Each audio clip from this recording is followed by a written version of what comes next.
right, Assalamu alaikum everybody, Bismillahirrahmanirrahim. Welcome to an amazing Saturday session, a Q&A session on Surah Al-Hashr and Surah Al-Nur. It's amazing because we did Surah Al-Hashr at the end of May, so it's been a while, and it's amazing that we covered a lot of ground in these last, now we're in July, so it's a lot of time, but I'm excited for a review of some of these really powerful surahs. First, I just wanted to, again, call attention to an incredible khutbah, as usual, yesterday. We call it the Muslim cost of SCOTUS, Supreme Court of the United States, and the dawning of the new colonizer. There was so much in this one khutbah that is really important for people to know. Shaykh obviously went through really when we say the Muslim cost, it's like, what is the implication for Muslims of these Supreme Court decisions that have recently come through? It's a right-wing Supreme Court, and it really ties into what we've been talking about with regard to rights, because when you start losing rights on one front, you lose rights across the board. As a minority group, it's something that's really important for us to understand. And so there was just so much depth of knowledge that he shared with us from a legal perspective. It's really important for everyone to watch. And then in the second khutbah, he talked about really the landscape of our current situation with all the players, all the Muslim leadership players, and how things are coming together to basically create a new era of colonialism under Israel at the head of the game, but it's with all the Muslim leadership complicit. So it's a dark and stark story.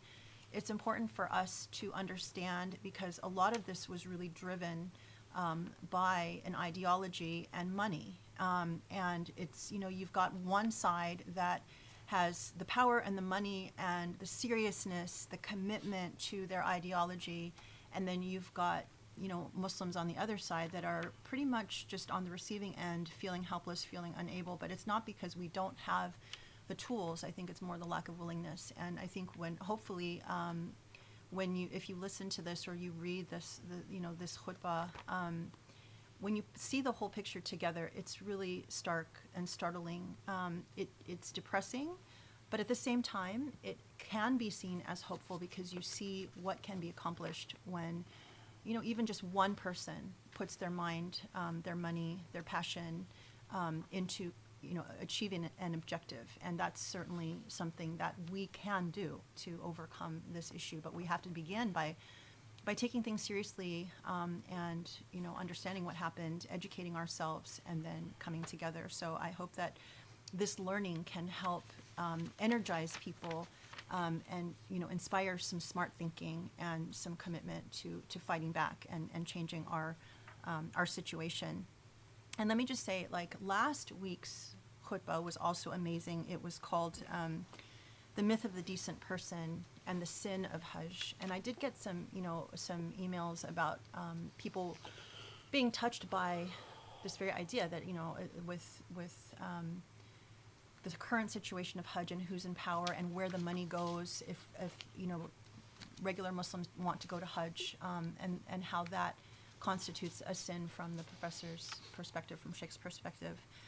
People were asking me, that touched a lot of people, and they were asking me if they could read that, and we always circulate a written summary in our weekly email, but people were also asking for a link, and so I wanted to highlight for people, we actually, on our website at usuli.org, have all of these written summaries available after that weekly email. So if you go to our website, go to the khutbah section, there's a subsection called written summaries, and then you can actually find what we presented in the weekly email there. So if you can't watch it or you prefer to read it, it's there as well as previous khutbahs. And so it's extremely powerful, especially if you want to share it with other people. And that's the some of the correspondence that I got is that they wanted to be able to share it with people that they knew wouldn't watch, and so that's a very valuable resource for you. Also, I wanted to call attention, obviously we have had a lot of discussions here about, it came out as makeup or calling attention to oneself, the implication of lower your gaze.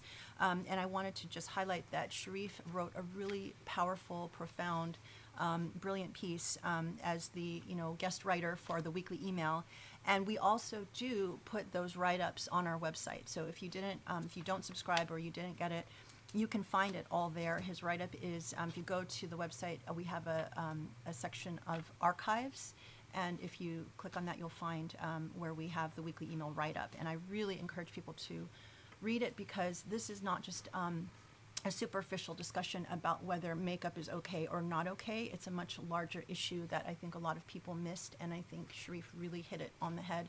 And I got a lot of really positive feedback about his write-up.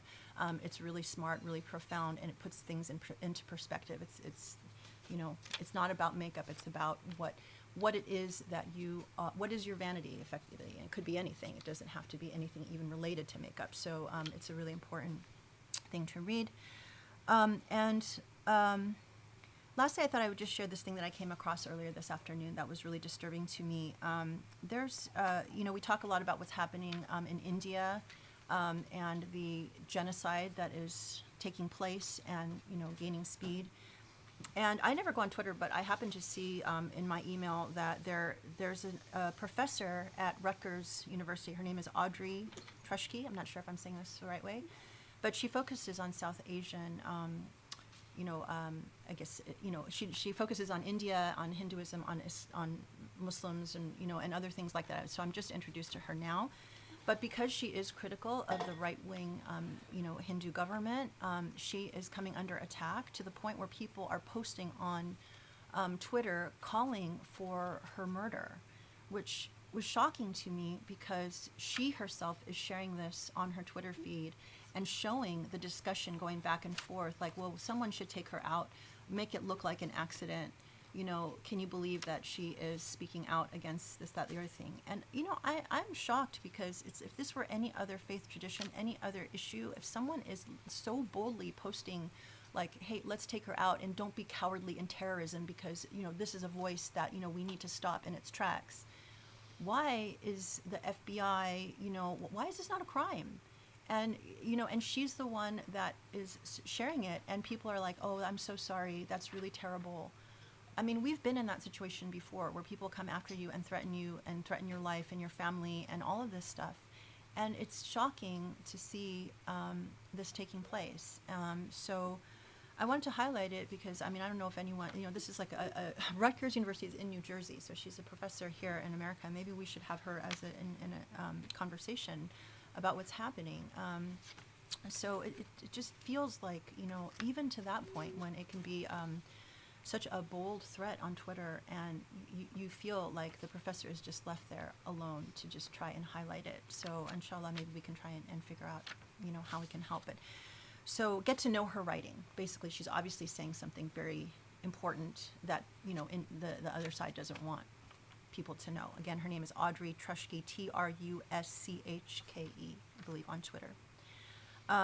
So I know we're going to be doing Q&A. Someone asked also, because we were talking about Hajj and, the Sin of Hajj and all of that, I wanted to also take this opportunity. I know that we're not speaking yet about Surah Al-Hajj, and hopefully that will come down the pike soon. But I wanted to actually kick off the Q&A with some questions that I got related to the khutbah from 2 weeks ago on the Sin of Hajj, because I'm sure that a lot of people are, wondering some of these things. This was a nice email that I got. And hopefully we can start here and then launch into Surah Al-Hashr and Surah Nur. So, salam, hope all is well with you, the Shaykh, and your family and the team. Last week's khutbah was another gem. My friends and I today were debating through the Shaykh's statement that going to Hajj while this regime is in power and working with this corrupt group is a sin. People have thoughts, as you can imagine, and some questions have come up, so I'm wondering whether the Shaykh might be able to expand on his statement. Specifically, 3 main questions came up. 1, whether the Prophet, peace be upon him, made Hajj or attempted to while the Quraysh were in power. 2, whether we can proclaim something as a sin that Allah has commanded. And 3, whether the logic behind this assertion could be extended to say that even living in America or any country where a government is oppressive and commits injustice is a sin. And then, to be honest, I'm not sure how I feel about this idea that doing Hajj under these circumstances would be a sin, and when these questions were raised, I really wasn't sure how to respond. Any clarity the Shaykh can provide would be very much appreciated, given the implications and gravity of the assertion, and also, of course, given that we're in Dhul Hijjah. So, me start with that.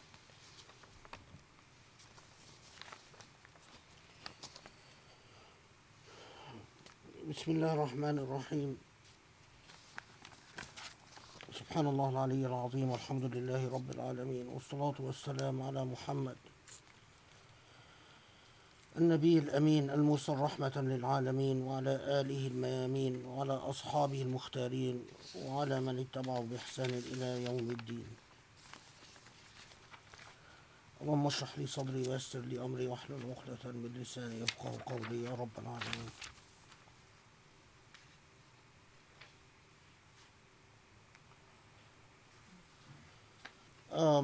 Okay, so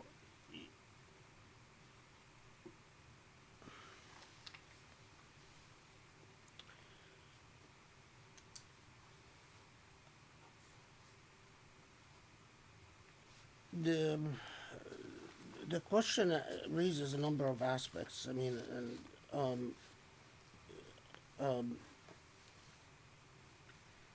and so approaching it methodically. Okay, so it is important to jurisprudentially, there is a distinction between the question of where one resides and the type of issues raised around Hajj. Residence in lands of quote unquote injustice. I mean, it is addressed, of course, specifically in the Quran, and that the Quran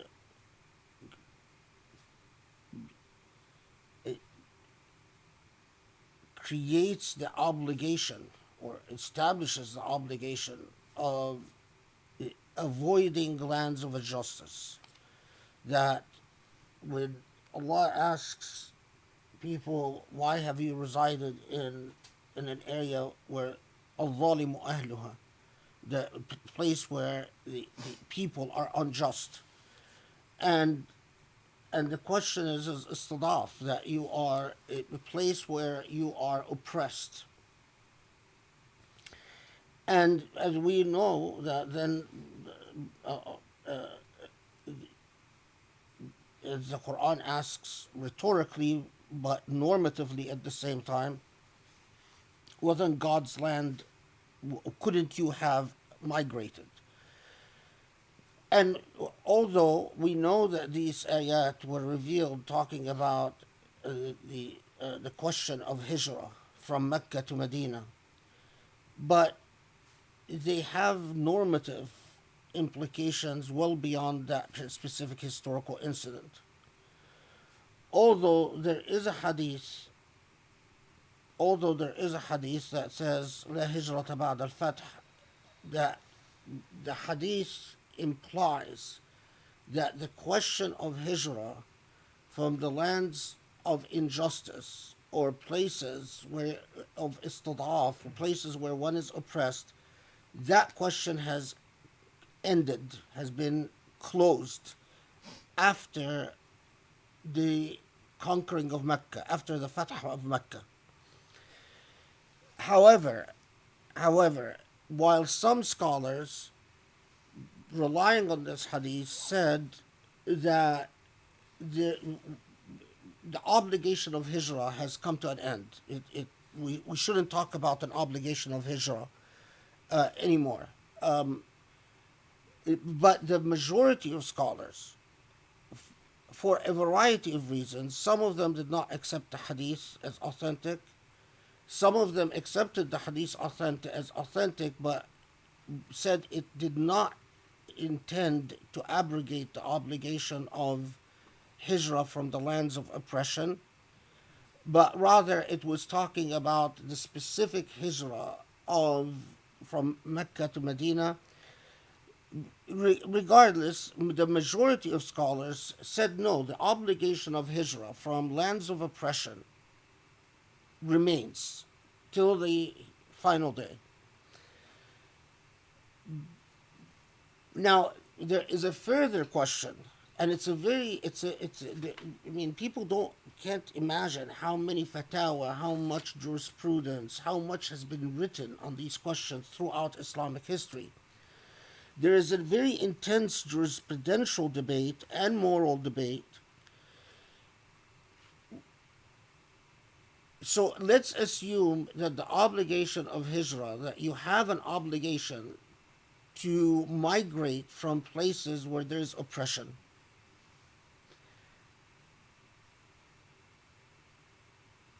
Does this mean that by definition the lands, the abode of Islam, the Dar al-Islam, are abode of justice and abode of where non-Muslim territories or non-Muslim sovereigns are by definition abodes of injustice? And that one can understand why this would be a very important debate, because let's assume Muslim territory is unjust and non-Muslim territory is just or more just. So then who should you give priority to? Do you prioritize living in the unjust Muslim territory? Or do you prioritize living in the just non-Muslim territory? And the majority of scholars said, there are, like the Hanbalis, most of them said that, no, you live in Muslim territory even if it's unjust. But Hanafis, Malikis, and most Shafi'is said that, no, substantive justice is what matters. It's not, the issue is not whether a territory is formally Muslim or formally non-Muslim, but rather you have an affirmative obligation to live in territory that is more just in relative to other territory, is relatively more just. And even many scholars went further and they said that you must live wherever you can do izhar ad-din. Izhar ad-din basically means freedom of practice, where you can freely practice your faith. That's where you should reside. So if you can't practice your faith freely in Muslim countries, then you have to give priority to non-Muslim countries if that's where you can freely practice your faith. But so my point is, and there is so much published. There are books published about this. One of my former students published an entire, it was based on his PhD dissertation. He published an entire book on the subject. There are other books that were published I'm talking about books in English, about the issue of wajib al-hijrah. I've published a number of scholarly articles on this topic. But the question of residence and hijrah and abode of justice, abode of Islam, abode of kufr, abode, etc., it's really separate. It's distinct from the question of Hajj. Because with Hajj, Hajj is one of the 5 pillars of Islam. It is a religious obligation. The issue is not whether you can live in unjust territory or unjust lands. I mean, even the question supposes, says, well, should we live in the United States where it's relative to what? I mean, so United States is more just than Saudi Arabia. United States is more just than Egypt. United States is more just than Syria. United States is more just than Iraq. So the equating justice and injustice with the claim of Islamic identity, I think is very superficial and very misguided. But other than that, let's, because clear thinking is important. Allah has commanded that we perform Hajj if you're able to do so once in a lifetime, and it is a religious obligation. Whether you can live under an unjust sovereign, whether you can work with an unjust sovereign, these are all very important moral and legal issues, but they're separate and apart. The reason they're separate and apart is that now you have someone that discharges the authorities that control the practice of Hajj, the authorities that have asserted sovereign dominance over the holy sites, are committing blasphemous acts against the holy sites. So you have your holy sites, but the authorities in power, that we know that Al Saud only controlled the Hijaz and asserted sovereign dominance over the Hijaz only with the support of British colonial powers and then American colonial powers. And but for British colonialism and then but for American colonialism, their position vis-a-vis the Hijaz would have not been sustainable. And we know that historically, Al Saud, when they took over the Hijaz, Hijaz went from an extremely culturally diverse and rich Islamic lands to lands that where all diversity was stripped. In other words, what they implemented in Hijaz, what Al Saud did with the Hijaz, were numerous acts of bid'ah. It was bid'ah upon bid'ah upon bid'ah upon bid'ah.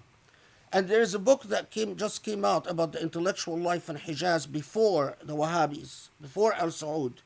That, I mean, we just Muslims were very ill-educated about our own tradition.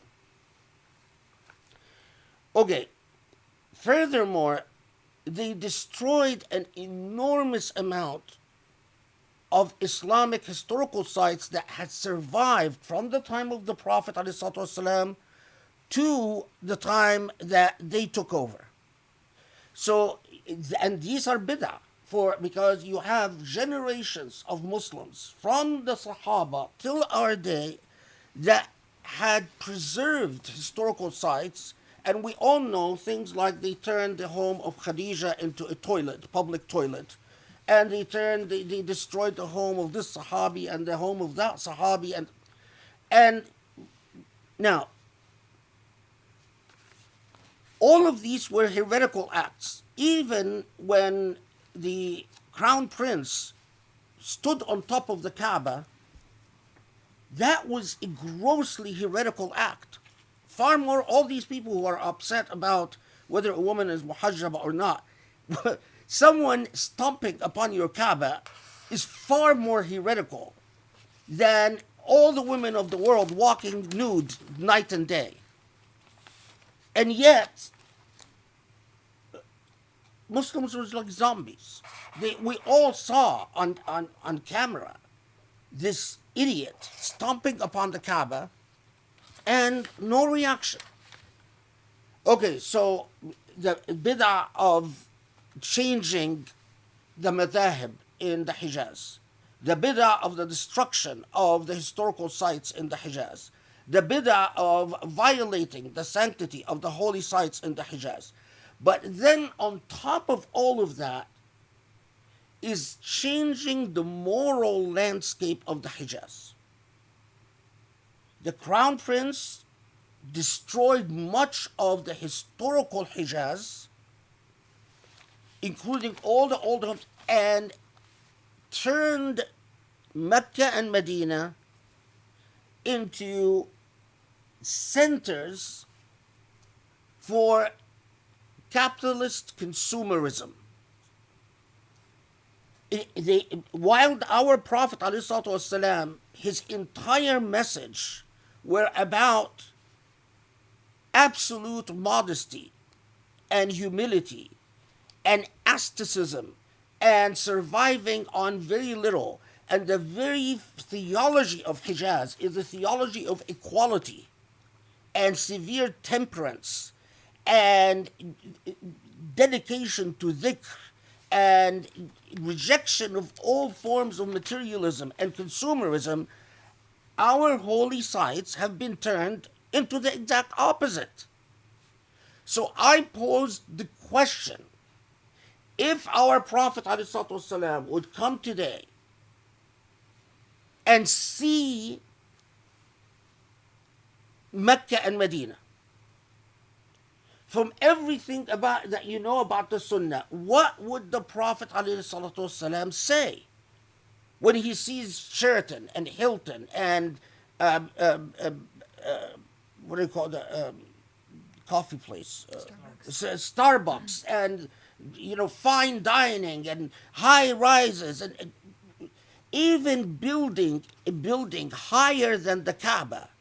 You guys don't realize that for generations it was an established dogma in Islamic law and morality that in Mecca no building was allowed to be higher than the Kaaba.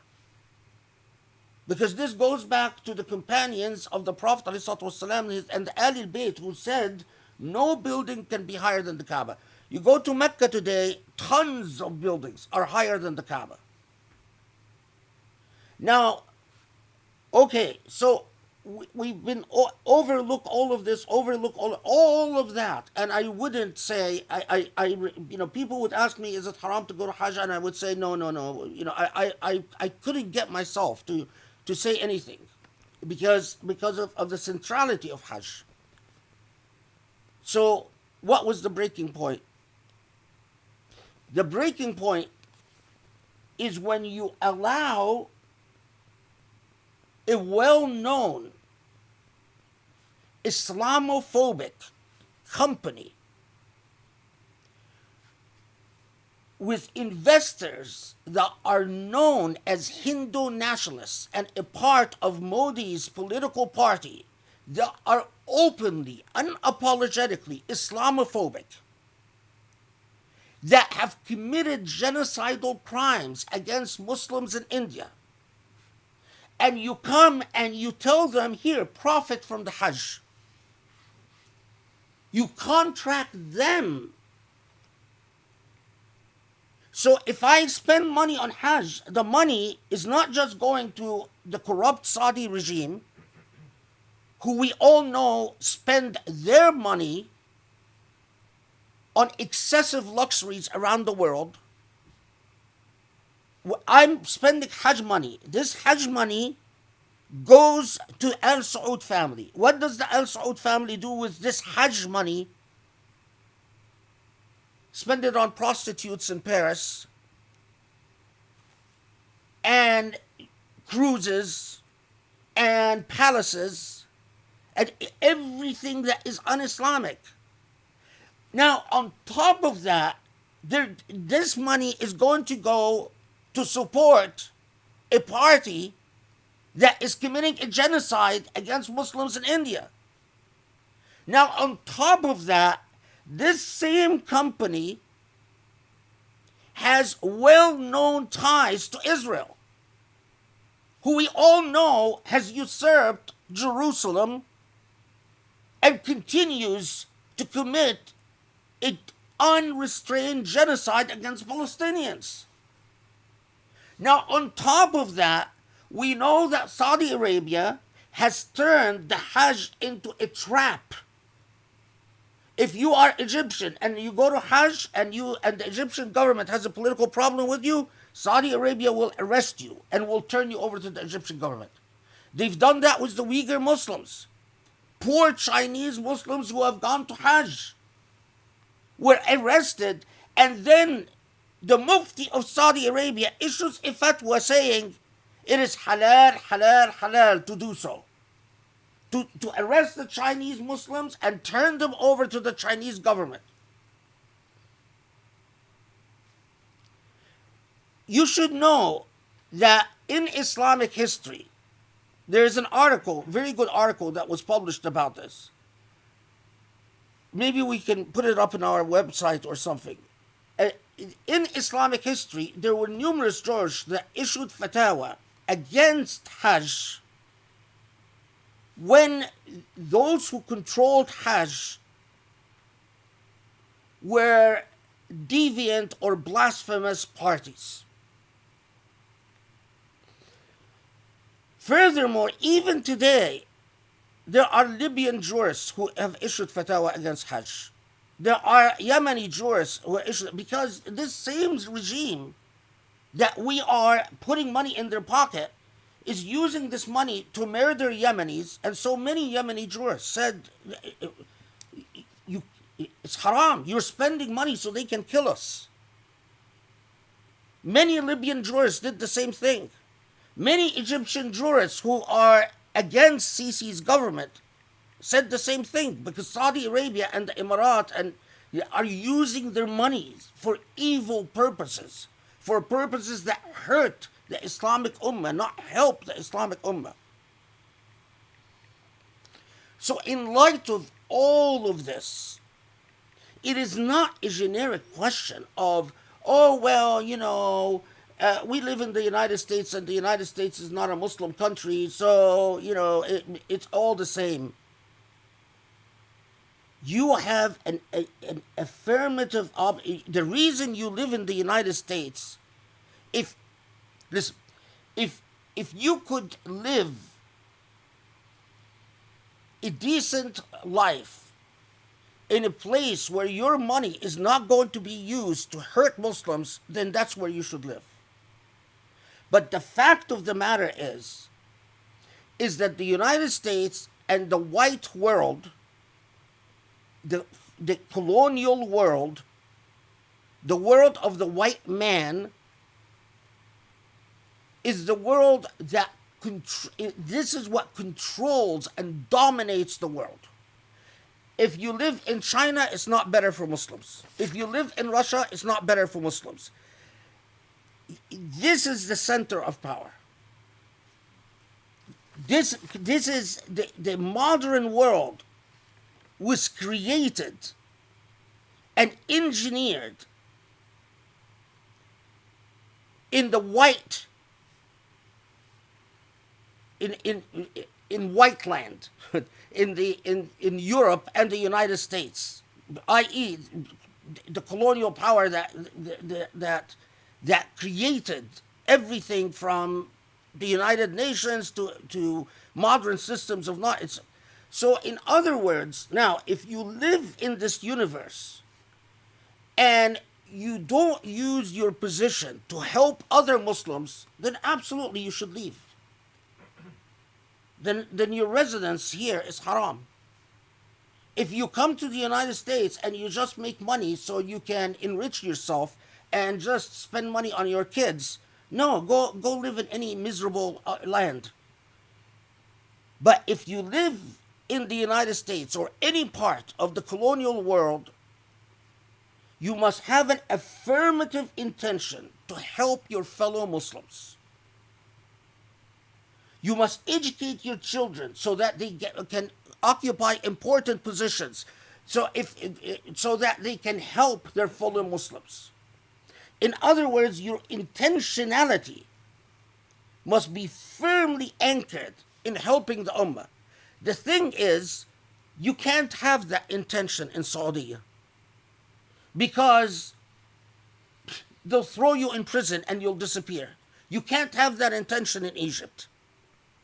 You can't have that intention in Iran. You can't have that intention in Pakistan. Because the systems of governance in these countries are so oppressive,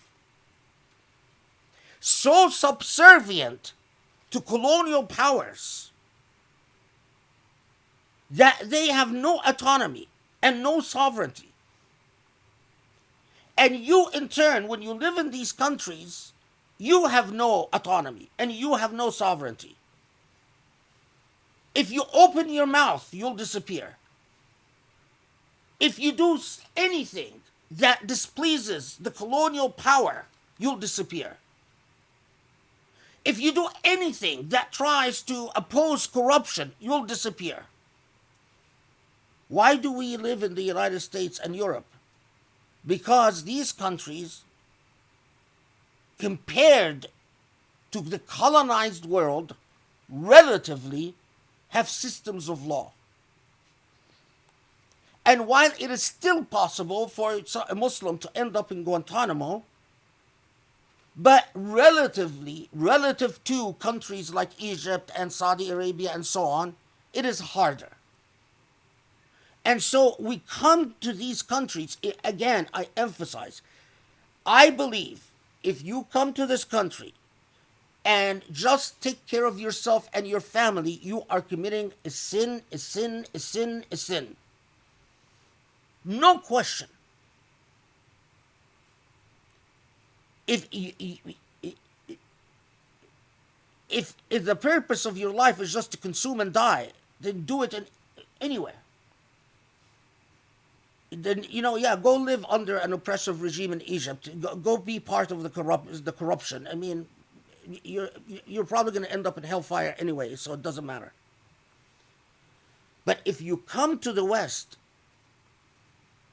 you must have an affirmative, constant intention to change the dynamics of power so that the colonizer can stop oppressing, so the colonizer can allow Muslims to breathe. Listen, just recently, there was a revolution in Tunisia. The Tunisian people elected an Islamic party that came to power. France and the United Arab Emirates and Saudi Arabia and Egypt, but these countries, spearheaded by France and the US, saw the election of a mildly Islamic party like the Renaissance Party as an extreme danger. What was the result? They kept pressuring Tunisia until there was a coup. The Islamists were thrown out of power, and Tunisia now is passing a constitution where Islam is not the religion of the state. So while European countries are free to declare Christianity the religion of the state, and that's not inconsistent with democracy, no Muslim country can think freely about its relationship to Islam. So if you reside in Britain or in France or the US, you must be like, what's his name? Richard Koch.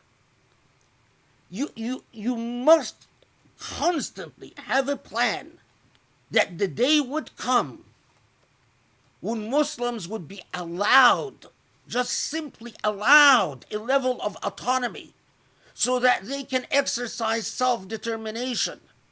That's all we want. Is just allow Muslims to determine their own fate. Because we have no power of self-determination anywhere in the Muslim world. And the centers of power are not in Egypt, are not in Pakistan, are not in Iran, are not in Saudi Arabia. They are in Western capitals of the white man. When are we going to grow up? Now, go back to the issue of Hajj. So now, what do? If I spend money on Hajj, I know this money is going to go to the Hindu fascist nationalists, Islamophobes. It's going to go to a company that is in bed with Israel. It's going to go to one of the most corrupt ruling families that history has seen anywhere. Al Saud have been a curse unlike any other upon Muslims. So what do I do? My answer is, which is what jurists throughout Islamic history that have issued fatwa telling Muslims to abstain from Hajj when things were so bad, is that you have an obligation. The legal obligation, you must always have the intention, sincere intention, that Allah, if the circumstances would change, I would promptly go to Hajj. Unable to do so in your lifetime, because Al Saud will probably be in power for as long as the Israelis and the Americans want them to be in power. We have no self-determination. We have no self-determination. So then you calculate how much money you would have spent on Hajj. Let's say $20,000. Then this money that would have been spent on Hajj, you take and you spend as a sadaqah to help the victims of oppressive regimes, the victims of Saudi oppression, Emirati oppression, Israeli oppression, Indian oppression, Chinese oppression. So it is not that you just say, okay, well, I don't have to worry about Hajj. No, you calculate the money and you must spend that money. And with Allah, you say, Allah, I wasn't able to go to Hajj for reasons that you know, but here is the money that I would have spent on Hajj. Instead of giving it to the zalimun, giving it to the unjust, I'm giving it to the victims of injustice. And inshallah with that, Allah would accept your excuse and forgive the fact that you are unable to go to Hajj. It kills me because to see the land of our Prophet, it blows my mind, those people who'd like to pretend to be Salafis and pretend to be Sunnis and pretend to follow the Sunnah of the Prophet ﷺ. Don't you read but texts? I mean, you love to pretend that you follow the hadith. Don't you read the descriptions of Mecca in Bukhari or Muslim or any of the books of hadith? Would the Prophet ﷺ would have just happily sat in Holiday Inn and ordered the cappuccino and sat there and enjoyed the amenities that exist in Mecca? Can you imagine that? Can you imagine any of the companions, Umar ibn Khattab or Abu Bakr or Ali bin Abi Talib, sitting there and in Starbucks and ordering, what craziness are we doing? We know that any of these people would have been scandalized with what we've done to Mecca and Medina. And yet we just pretend like, oh, it's okay, it's all okay. It's not okay. And I believe Allah will question each one of us. What stand did you take? What was your position?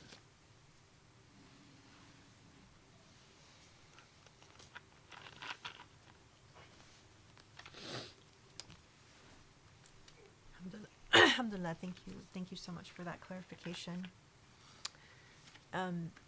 So switching gears, I don't know if you want to take a moment, but I wanted to start with my usual question about your personal engagement with Hashr and also Nur. Like, what were some of the key questions that you had, and what was it like when you were approaching these surahs? Let's take 2 minutes. 'Cause, Okay, we need to, change the yeah. energy. Okay, so let's take a quick break, and then we'll be back to start on the other 2 minutes. surahs, inshallah. Okay, Bismillahirrahmanirrahim. What a great way to start. So, from there, it's just going to get better, inshallah. So we're going to shift gears and move to Q&A for Hashr and Surah Al-Nur. But let me start by asking you, because we've been asking several weeks about the dhikr for Surah Al-Hashr. Yeah, Surah Al-Hajj, the dhikr is 23 and 24. Okay. You asked about my engagement with the surah, right? Right. About your own journey with it and just what you were engaged with, you know. Okay, so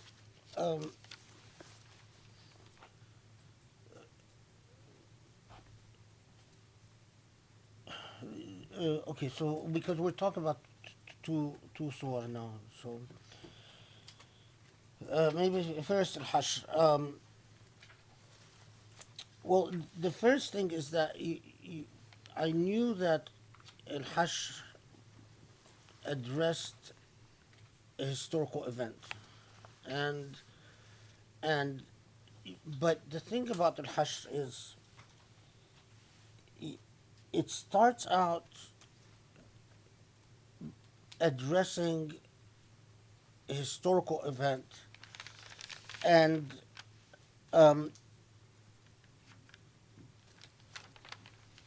and of course, as the text itself, as from the obvious meaning of the ayat, it's talking about an incident where a people that it doesn't name are expelled. أخرج أهل الكتاب من ديارهم and so on. But notice that the end of Surah Al-Hashr is mind-blowing. And this is the thing that I've just was central in my mind. هو الله الذي لا إله إلا هو الملك القدوس السلام المؤمن المهيمن العزيز الجبار المتكبر سبحان الله عما يشركون هو الله الخالق البارئ المصور له الأسماء الحسنى يسبح له ما في السماوات وما في الأرض وهو العزيز الحكيم. This ending, which it literally takes you and it's like opens your eye, forces you. It's like as if it's saying, open your eyes as to who Allah is. And if your eyes are opened and you truly absorb the meaning of these words, or even to a relative degree, even relatively absorb a proportion of what these words mean. الملك القدوس السلام المهيمن الجبار المتكبر. You can't see reality. You can't see the world in the same way again. It is like saying, it's as if it takes a human being and lifts the veil and tells you it is all, Allah is all around you. Allah is all pervasive. Allah is in how do I put it? In every increment of your being and consciousness, it's all about your Lord. And the fact that this statement, it comes at the end of Surah Al-Hashr, a surah that starts out with a very practical, pragmatic issue, and that is the division of spoils. So what is the relation? I mean, if you're reading the Quran as a thinking human being, you must ask, why in a surah that starts out addressing a historical pickle. It's a historical events that presented a real predicament, right? I mean, you have the spoils of war are going to be divided in a way that is contrary to the people's expectations, that is contrary to people's traditions, that is contrary to what people are accustomed to, and yet Allah chooses this context to come and say, understand your Lord. So, of course, if you can read the tafsir literature, and none of the tafsir explain to you this simple point. None of the tafsir will. The tafsir will tell you that this is about Banu Qurayza, and it's talking about the sacrifice, praising the Ansar for their sacrifice, and basically, saying that the fiat belonged to that because this was territory that was conquered without battle, without effort, then the spoils are left to the discretion of the Prophet ﷺ, etc., etc. And then a lot of the tafsir, especially the Sufi tafsir, will focus on the very end of Surah Al-Hashr and ignore the beginning of Surah Al-Hashr, as if there's no relation, there's no connection, there's no nexus. And this is what all the research and all the obsession became about, and all the dhikr became about, is that Allah, my heart and soul tells me, everything that I've learned about the Quran up to that point tells me that it's all connected, and that there is a coherent, cohesive message here. And of course, you start going into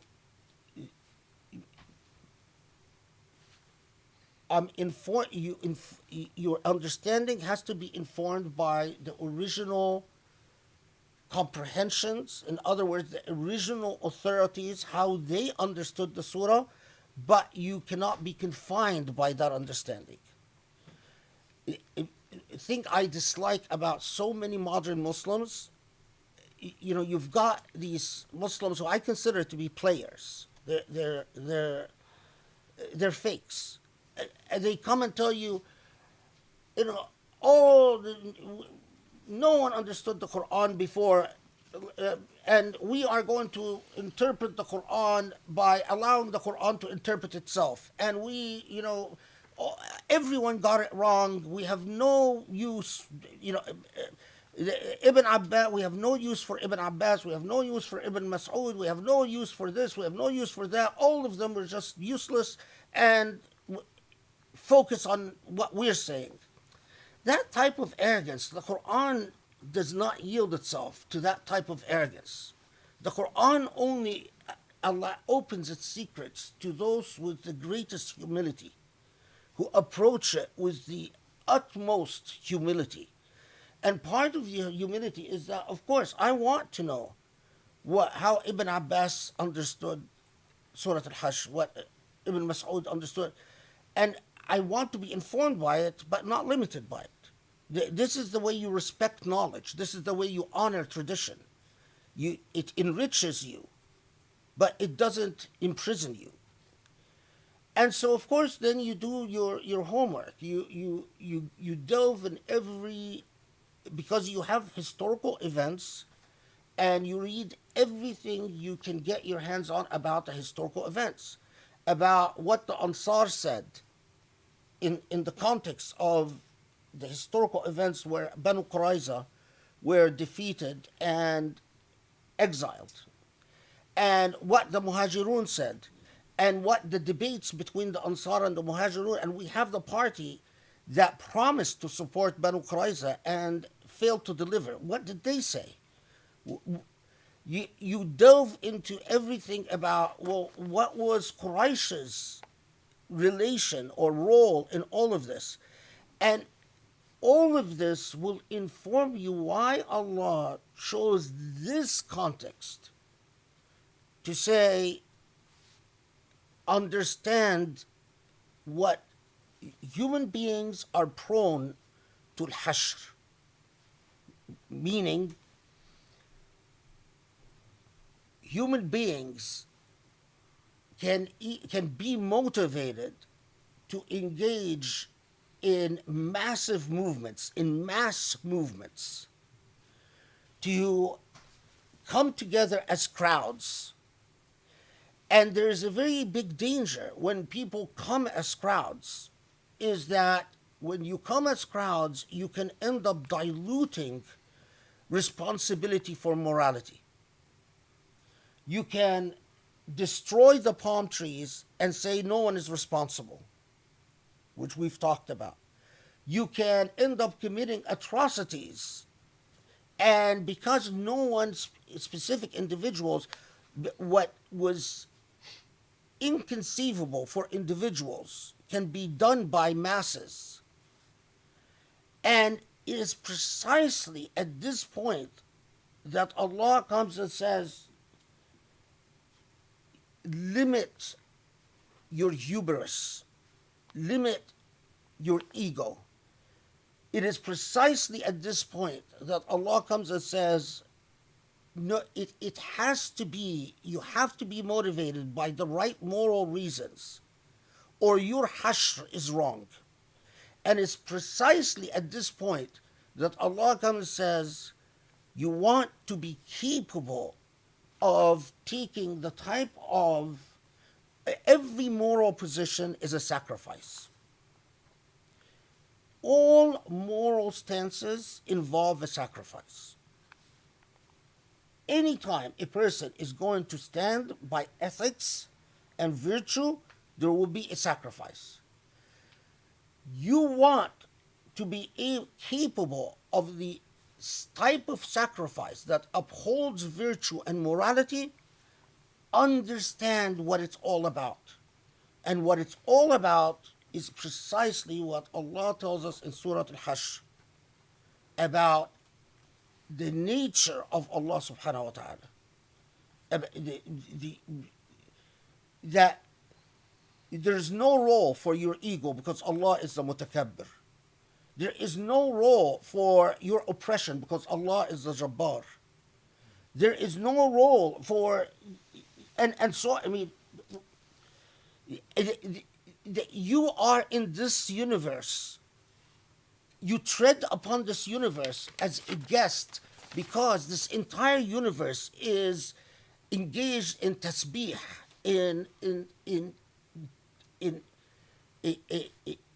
it is as if this universe is singing the praises of the Lord.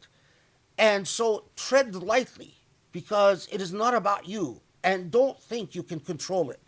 And only then will you be capable of these sacrifices. So Surah Al-Hashr, once it clicked, once I understood what is it, imagine, as we said, that what is it that made the Ansar sacrifice so much and yet remain committed to the Islamic cause? Do the type of things that we long for people to do today. They share everything with the refugees, with the muhajirun, and end up being denied and end up remain committed. And then the reason is because the way that the Quran raised them morally, disciplined them morally. So that's Al-Hashr, and it was, subhanallah, I mean, it's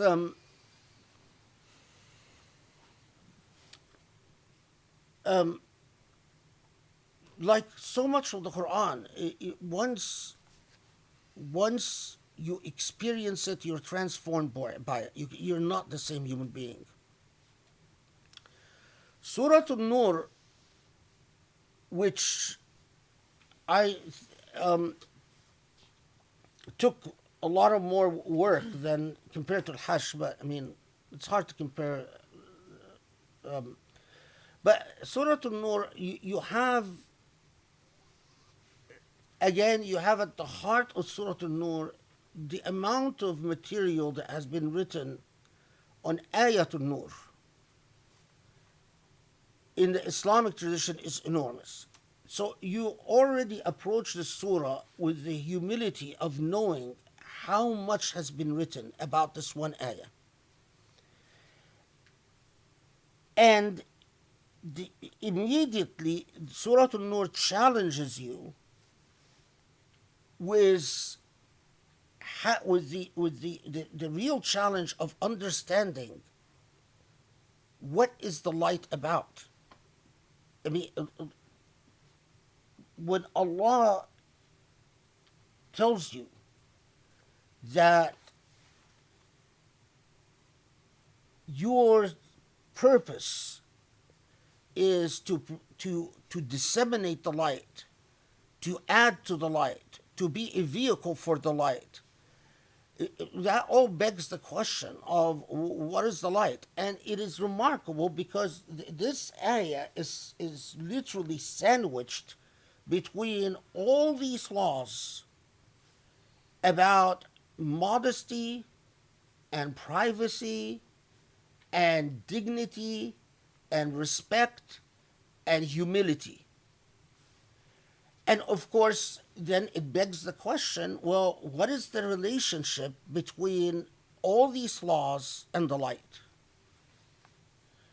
Is it, as so many scholars in Islamic history have done, they assumed that the light means you implement this law and that law and this law.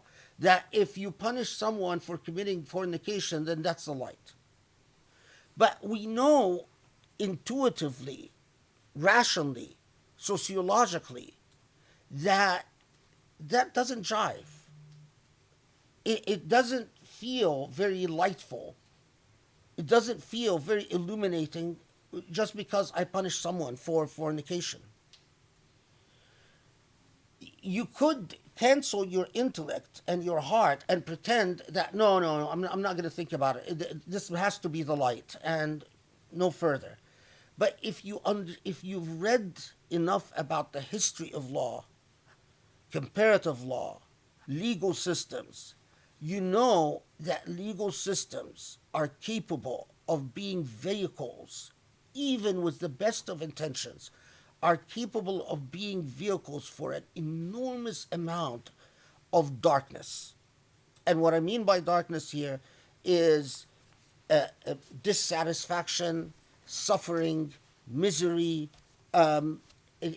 Law is a very double-edged thing. It can be a vehicle for liberation, and it could be a vehicle for great oppression. And it seemed to me that, again, it's very purposeful to center the metaphor about light right in the heart of these ayat on the laws that we talked about.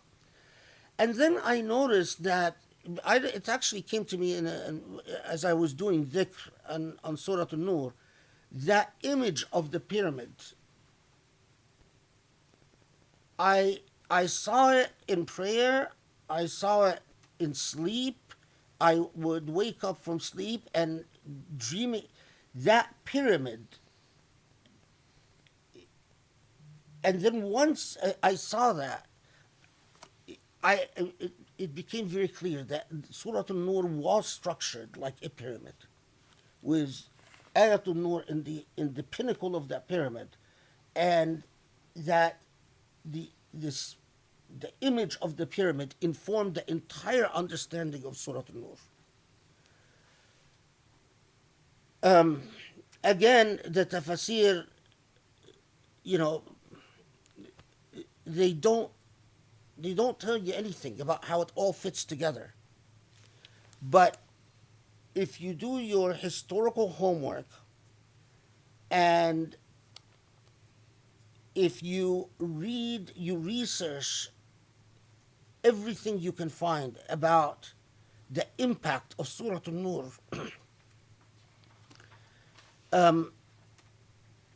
I think it just becomes clear. It becomes clear. And once it becomes clear, it becomes so obvious that it's sort of, you wonder how you could have, how could it have ever been seen otherwise? Yeah.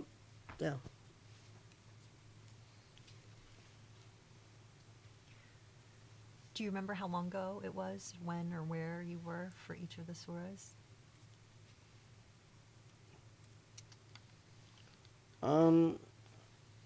Surah Al-Nur and Hajj were close to each other. I mean, close, I mean within the same year. And I'm tempted to say 2014, 2015, something like that. Oh. Where were we?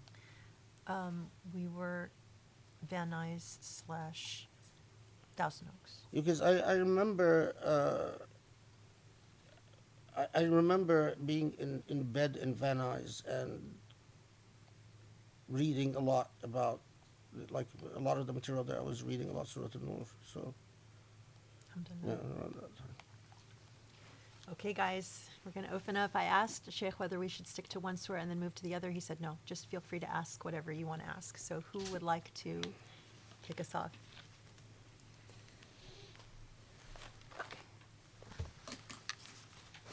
Thank you, Shaykh. I'm going to try to ask the question in two parts.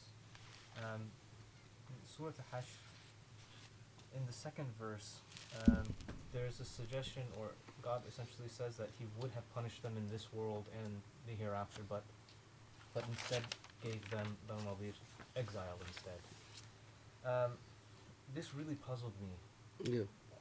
and I thought maybe you can expand on it. And I was wondering, and kind of like the way that Allah speaks about His attributes also towards the end also really puzzled me. Why these particular asma? Why these?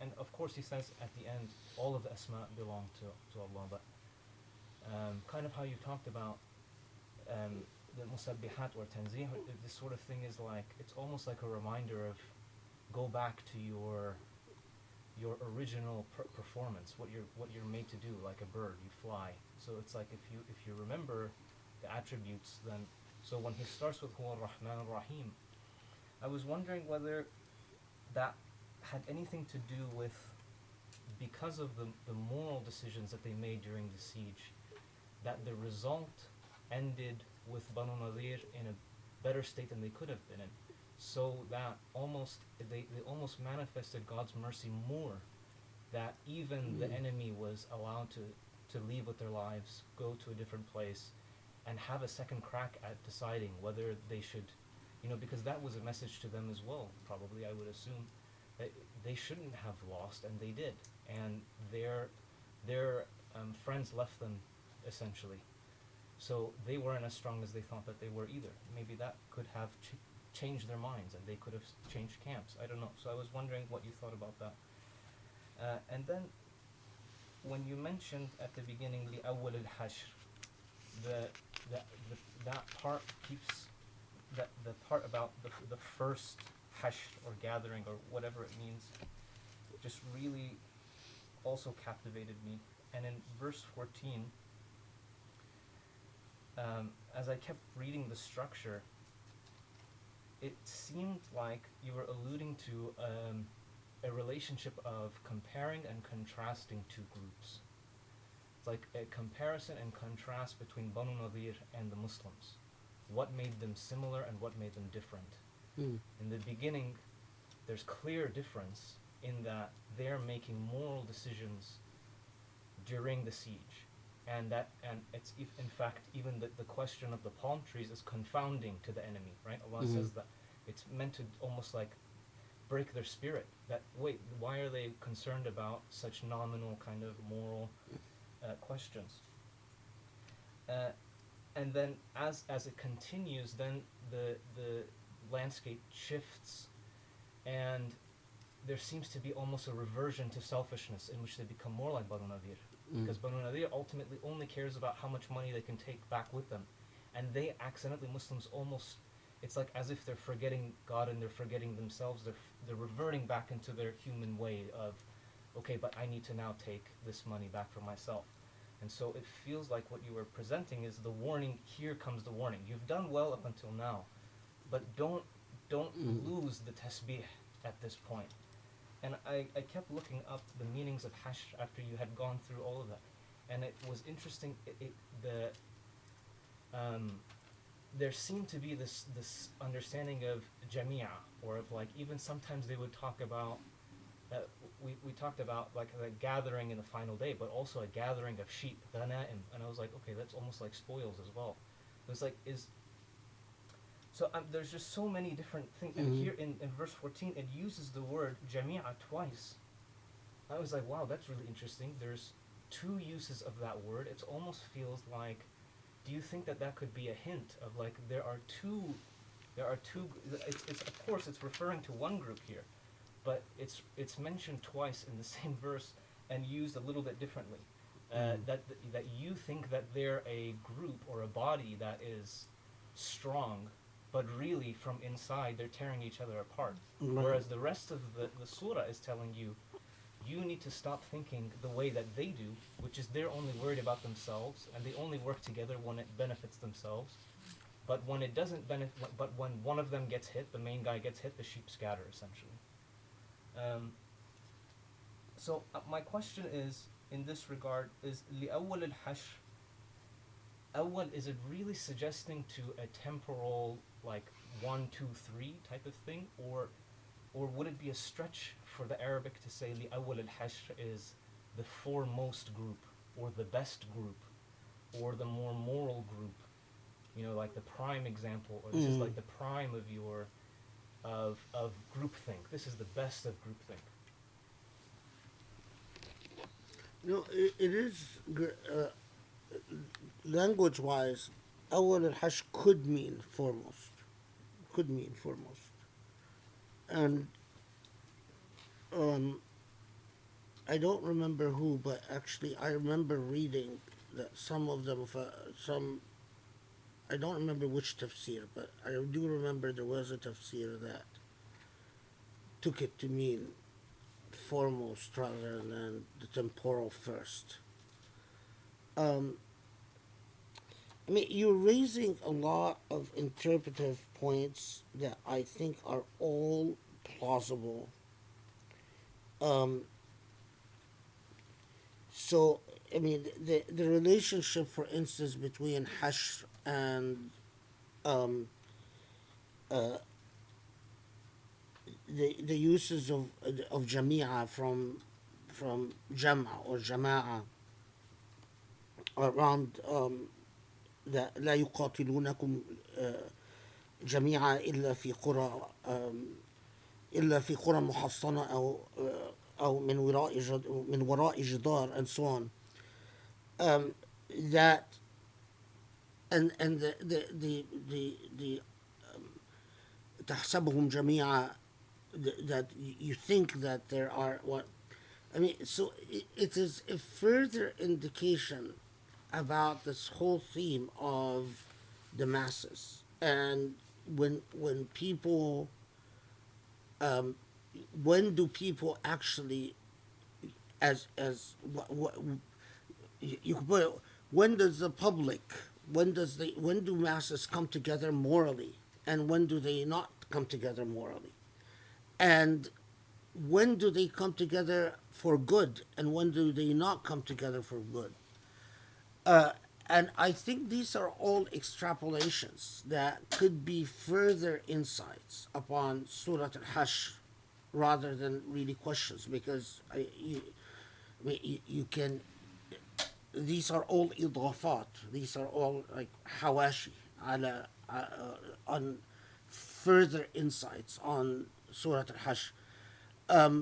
So for instance, the whole point about when you know,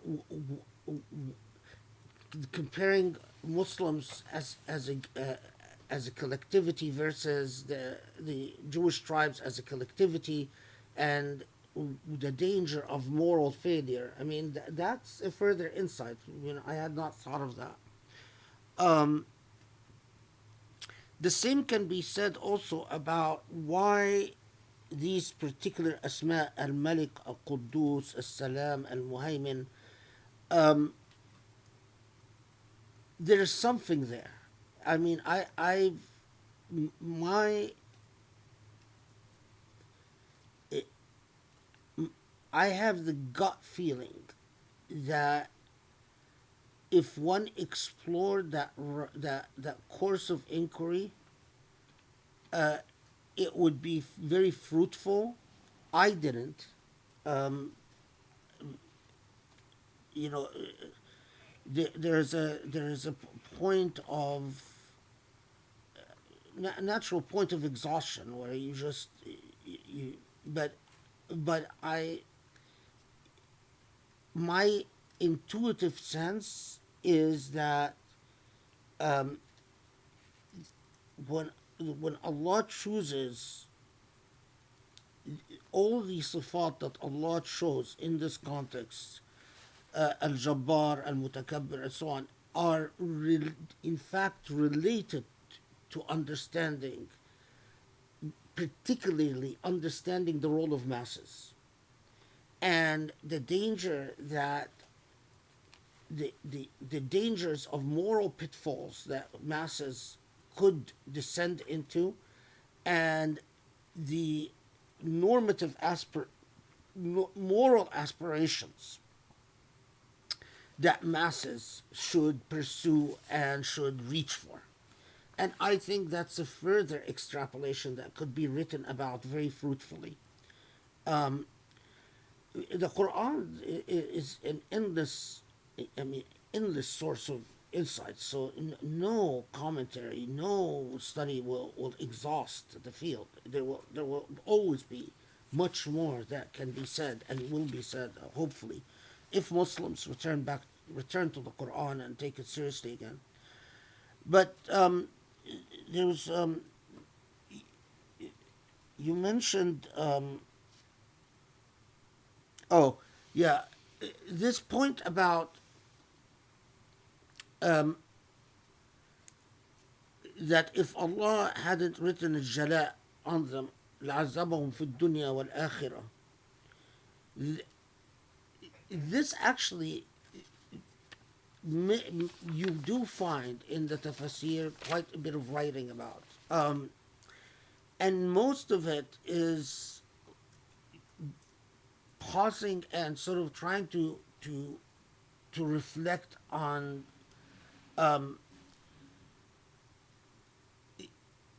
okay, so Banu Qurayza, if you think of the sum total of what they did, it is really quite egregious. I mean, at at you first approach the Prophet and you say, you are the person identified in the Torah. We want wonderful relations with you. Uh, and then, very opportunistically, you wait until there is a point of political vulnerability and you make an alliance with Quraysh. First, you revoke what the what sounded like a very benevolent point of we're all the same, but then you make an alliance with Quraysh, and then you make an alliance with an internal opposition group, and then you first, there's an agreement that okay, we'll leave, but we'll come back and we'll continue owning the land, and we'll come back once a year to tend to our crops and so on. But it's still, you violate all of that, and it is really it is noteworthy. I mean, it makes you pause and think that Allah is telling, it's as if Allah is telling Banu Qurayza, you know, it was very merciful that after all of this, Allah allows you to simply be exiled. Because if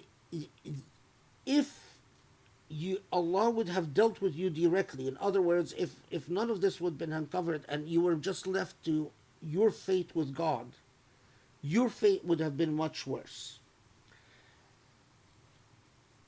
And you've got to read this in the context of taking, you know, we often act as if God is an afterthought. We often don't think of God as a real factor ever present in whatever consequences we evaluate and consider. And it is very, I mean, you notice that it is as if Allah is telling them, because and that's the theme in the entire Surah Al-Hashr is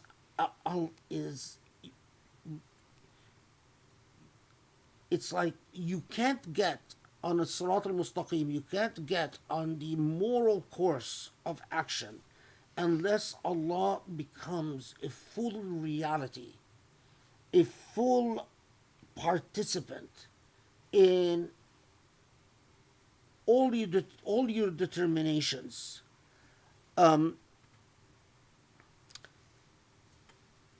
Yeah, I mean, there's probably more there because I have that same feeling that there is more to uncover in Surah Al-Hashr, as short as it is. But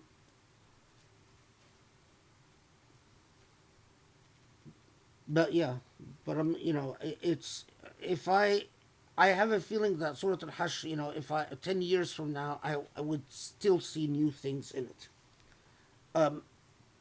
There are quite a few surah in the Quran that are like that.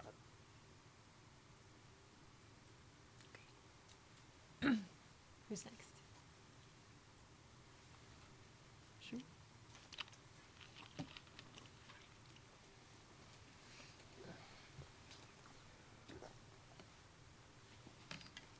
My question's regarding Surah Nur. In regards to, in the beginning of the surah, the legal prescription for the punishment for gossiping being lashes. I was just looking for you to say more on this, because what I was considering was that the actions taken against Aisha were a form of shaming, of gossip, and there was extreme shaming going on. And in today's day and age, especially when it comes to like kind of these spiritualist revivals, and it influences, isn't it? It's influenced psychology, and I think it's influenced the public mind that shame is something that is bad, and you should never experience it. And so what I was thinking is that it seems like the Quran is saying, no, shame has a place, but you need to deal with it correctly. And so I was wondering if it's not just that the legal prescription is for it to take place in public, so that there's a collective shaming going on so people don't do it, but so that's saying here's the correct way to have shame, because it makes it more accountable. It's not just, you know, the family, you know, it's the shaming's taking place in private, where it can become something that's ugly or something that's manipulated, because you see that a lot. I mean, the extreme version of that is honor killings, and you know, you see the kind of ugliness and the kind of repressive personalities that develop as a result of becoming extremely burdened by shame. And so it seems like in the modern era that it's swung now to the opposite extreme, where it's like, well, shame is bad, get rid of shame.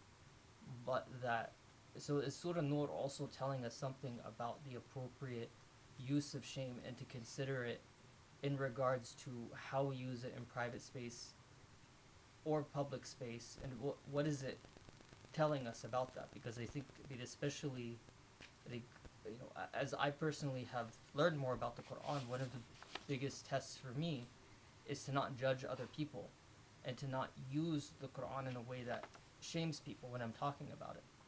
And so, yeah, I mean, is this trying to teach us something about our ability to shame other people and how we should use it? I mean, what is remarkable about Surah Al-Nur is this point of is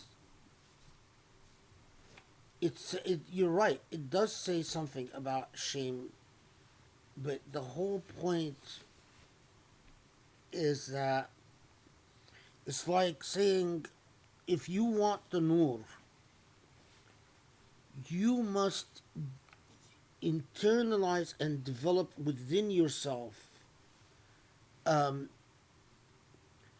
sense of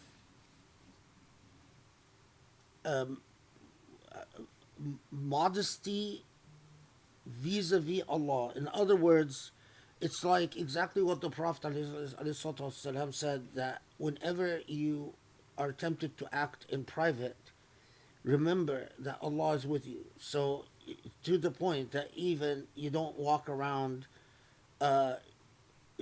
just happily in the nude in private, because of a sense of bashfulness vis-a-vis the one who's constantly present, Allah subhanahu wa ta'ala. And so you developed that bashfulness within. It's like the Prophet ﷺ that said that if you have no shame, then you will do anything. If your attitude is, I've conquered shame, then what you've actually then conquered is the impulse towards virtue. But what core to Surah Al-Nur is that shame cannot be used as a weapon against the other. Shame can be used internally to discipline the self, and this is the whole notion about Ghadd al-Basar, and the whole discourse about Tabarruj. It is, what is Ghadd al-Basar? It's like saying, have enough internal shame not to stare. Even if you are alone, know that Allah is watching. So don't be shameless and proudly stare and say, well, I have no shame. I will boldly stare at whatever. The whole notion of Ghadd al-Basar is that, why is that? Because the nature of morality is restraint. The nature of immorality is to be unrestrained. When you learn to restrain, you are practicing the whole notion of when I act, I think of my space, and I don't want to transgress upon the space of others. That's the restraint of morality. When you have your attitude is that one that you feel disdain towards the concept of shame, it's like saying, well, I will act presumptively that any space is mine, and if I happen to transgress upon others, then I won't worry about it.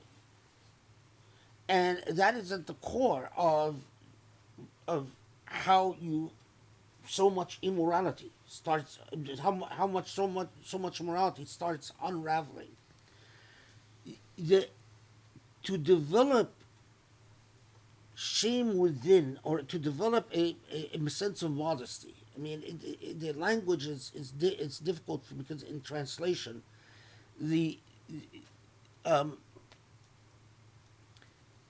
it's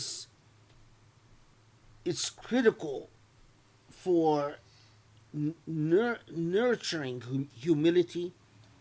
It's critical for nurturing the light within. But when you look at what Surah Al-Nur, it is precisely when you start leveraging the concept of shame as a weapon against others.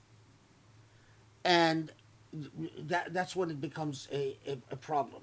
I mean, the whole, it's as remarkable. Surah Al-Nur starts from this event with Aisha, where it tells the community, you want to know what fahisha is. Fahisha is that you talk about something, is that you take the honor and the dignity of people for granted, and you give yourself the right to talk about things that you shouldn't be talking about.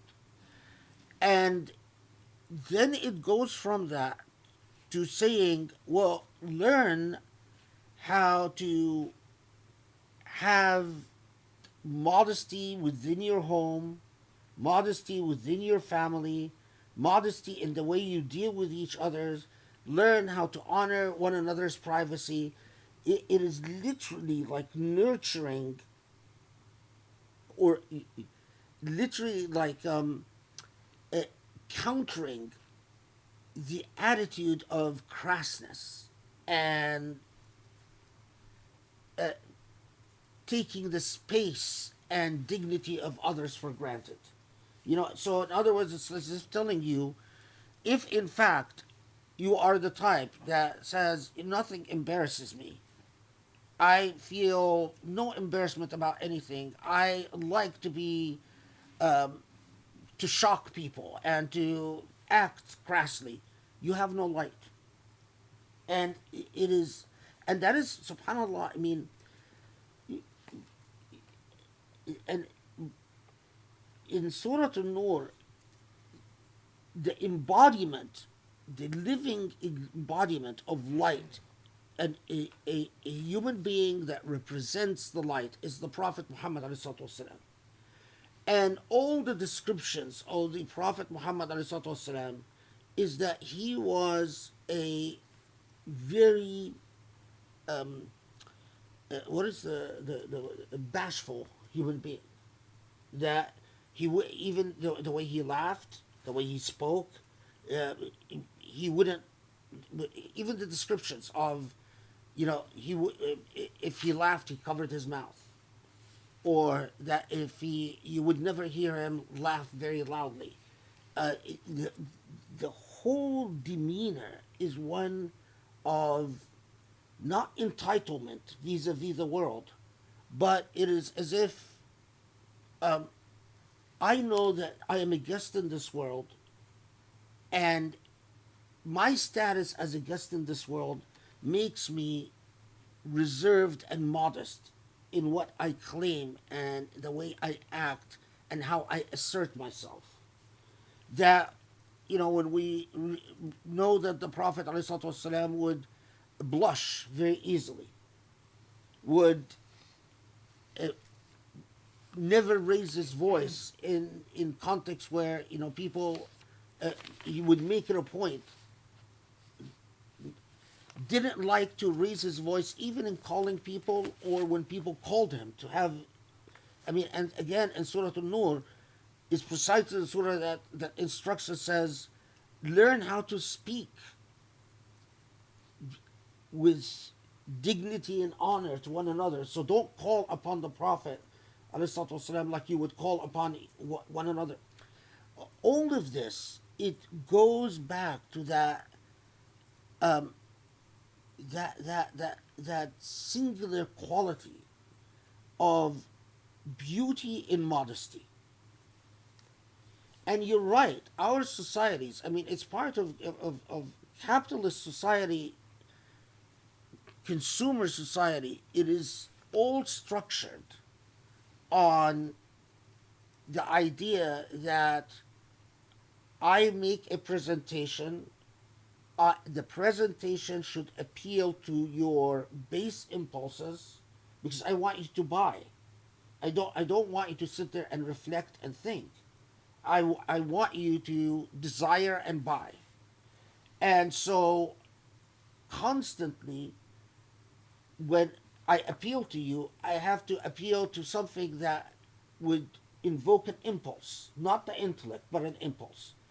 And so it either has to make you laugh and want to buy, it has to make you crave and want to buy, it makes you desire and want to buy. And in order for this commercial system to work to the advantage of the people who, you know, are the suppliers, it had to deconstruct modesty in society. It had to say, you know, flash it, show it. Don't be bashful. You know, if you have it, all these expressions that we have, if you have, be on display, because that's how I get you to buy stuff. If you're not on display, then you're not going to have the desire to buy. The desire to buy comes from, okay, I see things on display and I want to be on display. Now,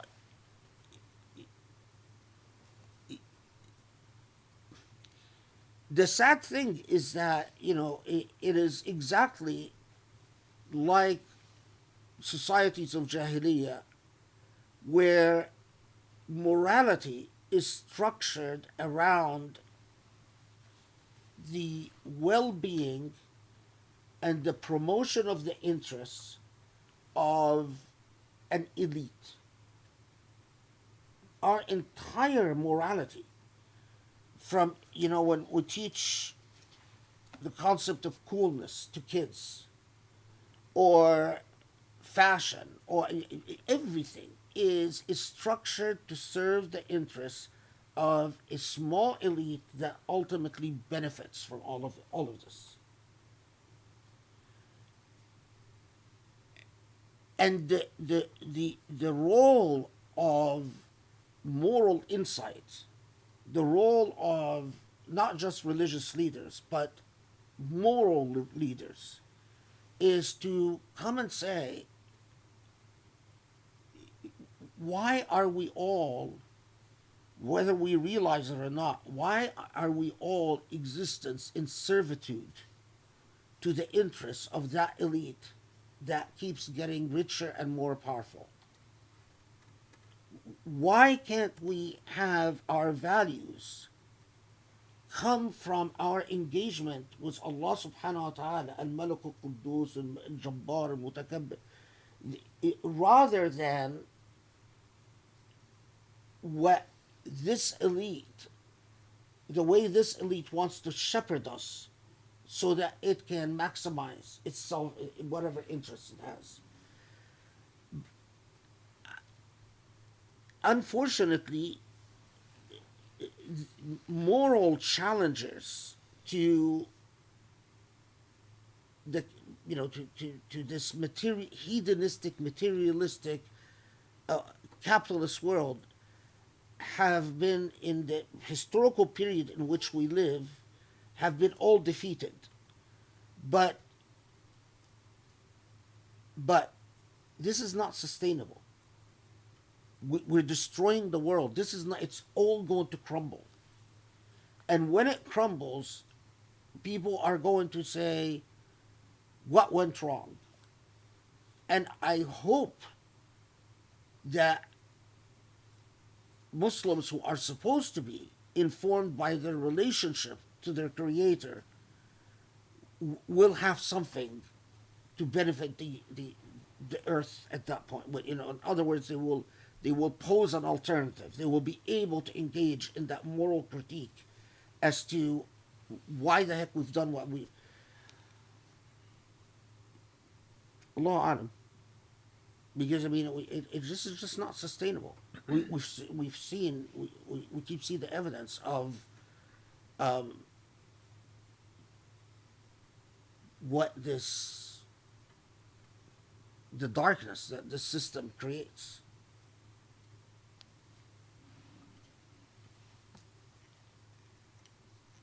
Thank you.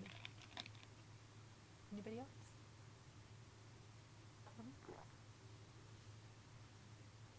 Jenna? Okay. Really? All right. So let me go to our list of questions that people submitted. So let me start with Surah Al-Hashr then. Why does Allah begin and end with the names Al-Aziz and Al-Hakim in relation to all things supplicating God? Allah does this in this surah as well as many of the musabbihat. Can we draw a connection between hikmah and izza and the ayah, do not be like those who forget God, so God causes them to forget themselves? It seems like the contrast to izza and hikmah is ignorance and abasement, which is exactly what happens when we forget ourselves. It is the ultimate form of ignorance and abasement. Yeah, no, this is actually a really good point. Because this is precisely on. It's precisely right that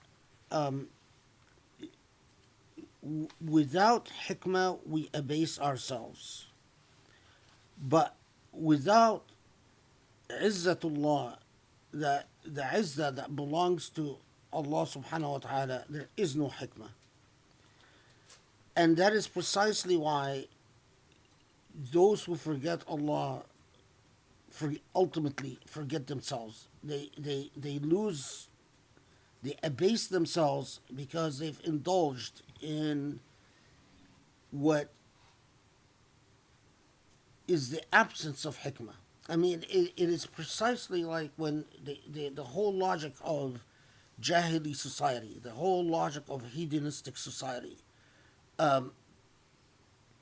is a society. The only hikmah in this society is the hikmah of promoting the interests of an elite that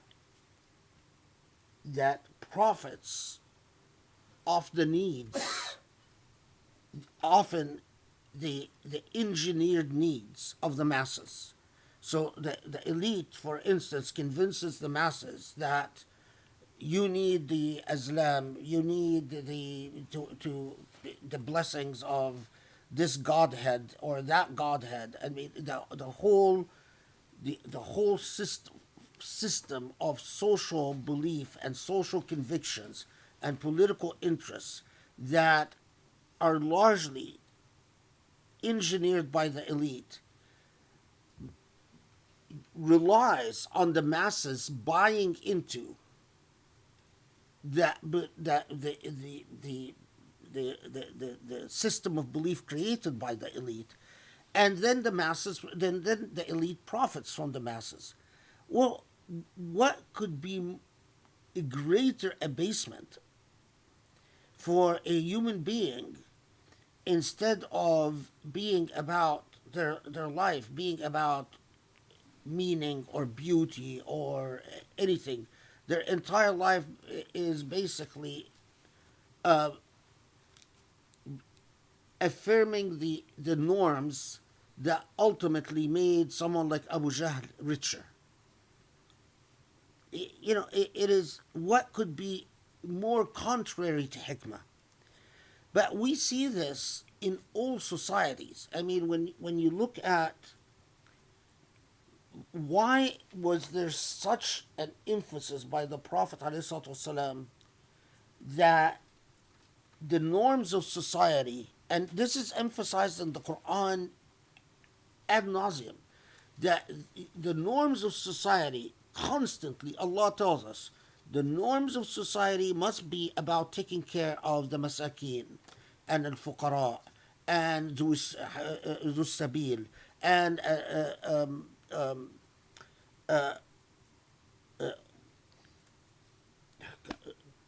orphans, yatama, and al-yatama. Constantly Allah says, no, your norms can't be about making the powerful more powerful and more rich. Reorient yourself And then we look at the Prophet ﷺ and his life. Where was the Prophet all the time? Was he the richest in society? No, he was constantly sitting with the the the the, the most destitute elements of society that mostly lived in the mosque in Medina because they were homeless. And this is where you always found the Prophet. In dozens of reports, this is where he would spend most of his time.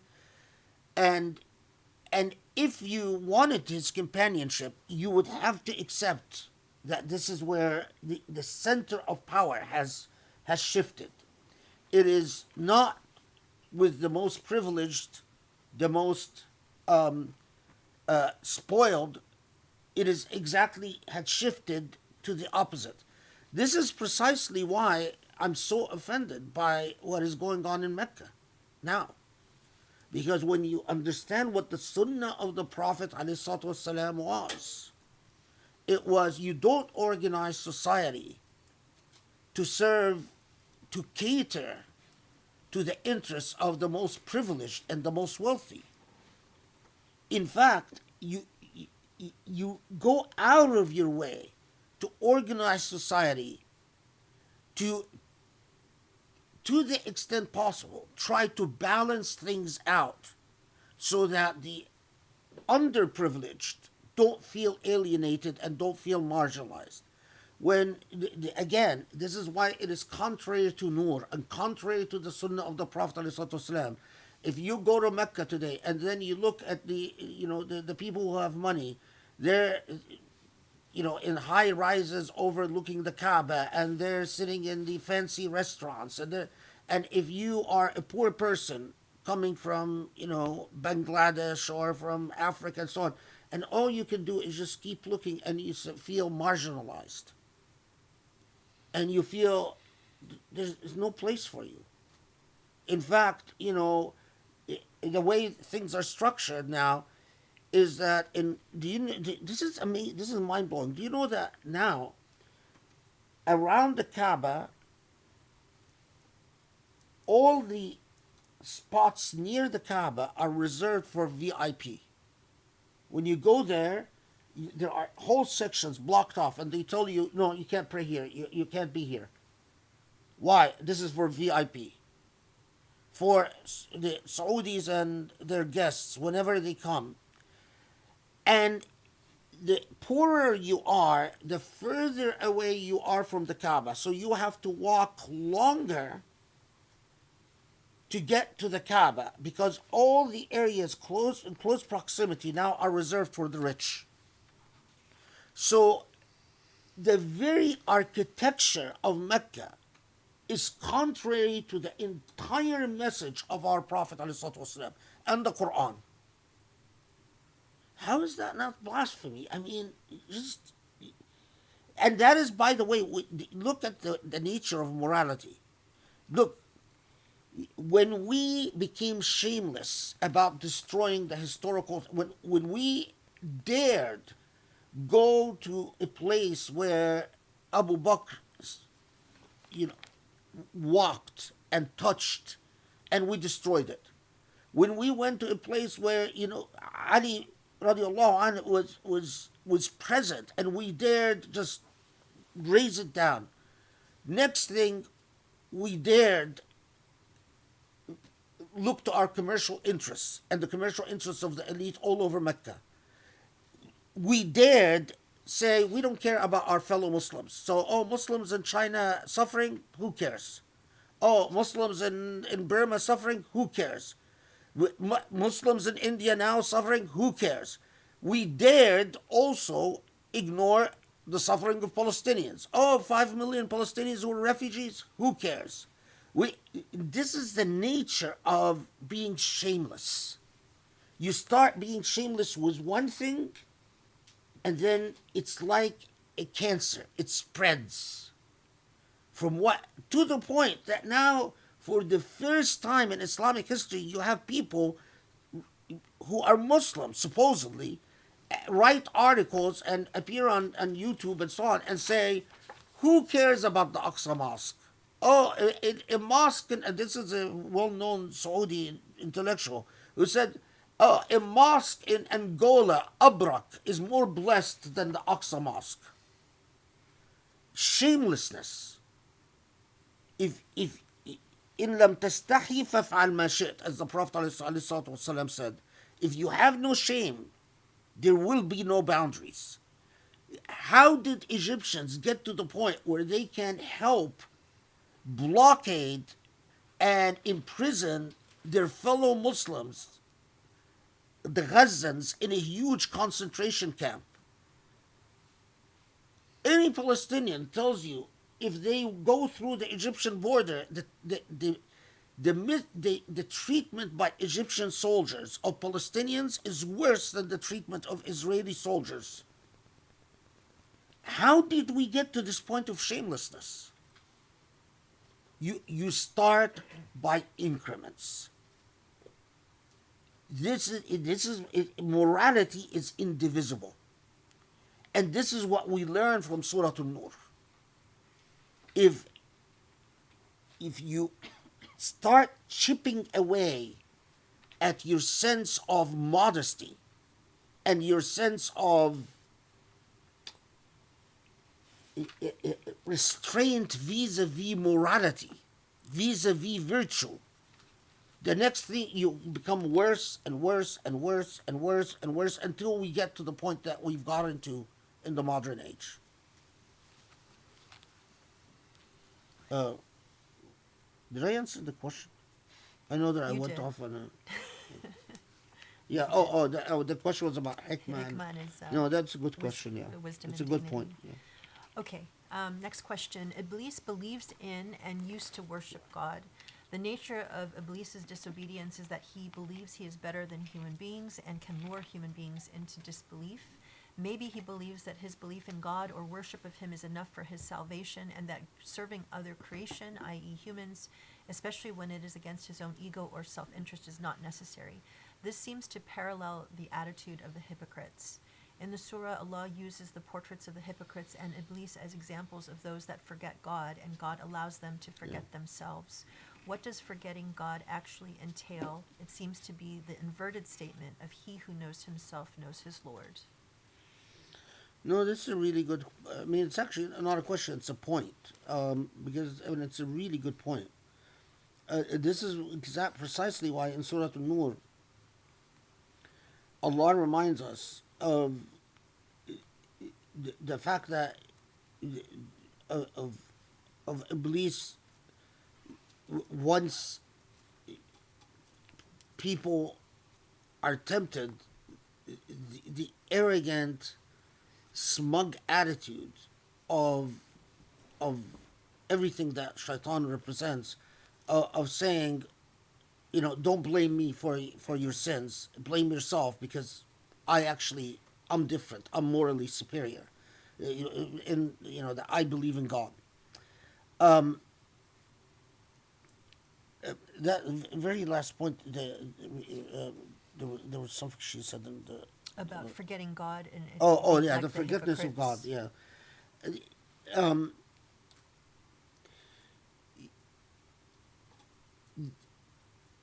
For, forgetting God is... God is the embodiment of all that is good, all that is pure. God represents the potentiality of goodness and purity and light. So God is the potentiality, for instance, that justice should reign on earth. When I come and say justice is an impossibility, we shouldn't worry about justice anymore. Forget about justice. It's not going to happen. I forgot God. Because God is the embodiment of the potentiality of. Imagine shaitan, if shaitan represents all the abasement of ideals. So, in other words, shaitan represents giving up on all ideals. There's no point to saying the truth because everyone lies. We shouldn't aspire to speak the truth because we human beings will lie. We shouldn't aspire to be beautiful because who knows what beauty is, and we're all ugly anyway. We shouldn't aspire to be just because this world is just disgusting and it's full of injustice, and that's the way it's always going to be. All of that is emptying existence space of divinity. And what are we conceding to? We're conceding to the demonic, to the shaitani. So even when you say, I don't believe in love, because human beings are just, no one loves anyone. It's like when you meet really horrible criminals, what do they say? I hate everyone. I don't believe in love at all. The belief in the potentiality of good is Allah subhanahu wa ta'ala. That is what belief in Allah subhanahu wa ta'ala is. When you refuse to concede to evil, you are upholding divinity.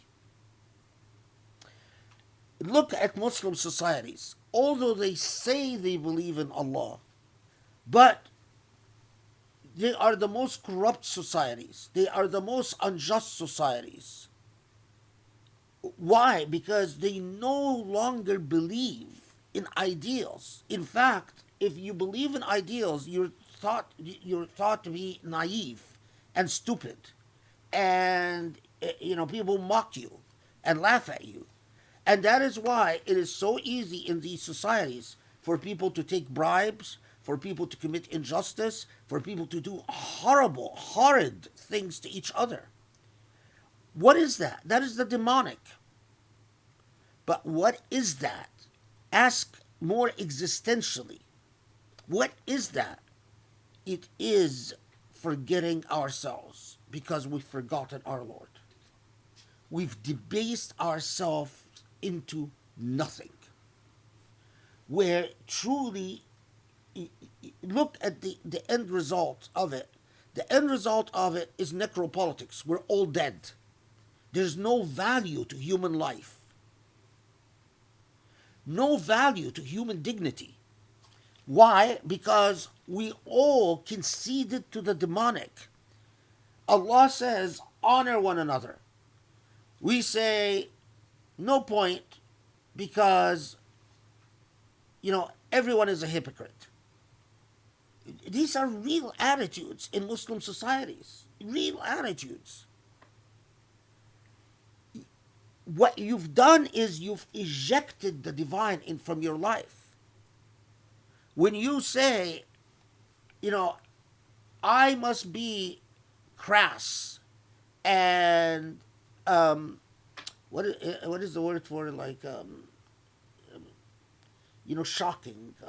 Edgy. Edgy, provocative. Yeah, I have no shame, and I reject shame, and I mean, because I don't believe in modesty as a quality. What is it? It evidences a level of deep skepticism about the possibility of beauty among human beings. And what it is inviting the demonic and ejecting the divine, or Rabbani. And that is precisely why you it is becomes in a lot of Muslim societies where people say, okay, how could it be that so many people will go to Jum'ah, but yet we don't feel blessed. We there's so much injustice, there's so much suffering. Well, because precisely as Allah said, you forgot Allah, so you forgot yourself. But how did I forget Allah? It is not that you forgot to do your prayers or you forgot to fast Ramadan. It is you forgot what the light represents in your life. That divinity is the promise of beauty. Divinity is the promise of beauty. If you give up on the promise of beauty, you've given up on Allah. Alhamdulillah, thank you. That's amazing. Okay, moving on to some questions from Surah Nur. If the punishments prescribed in the Quran can be adapted with changing circumstances to other punishments of equal severity, is there room in Islamic law to develop alternative theories of justice, like rehabilitative justice, which might spread light for the victims, criminals, and society? You know, absolutely, because what the Quran consistently says about punishment. Notice that, and this is a very big topic, what the Quran says about tawbah and the way that the Quran celebrates the possibility of tawbah.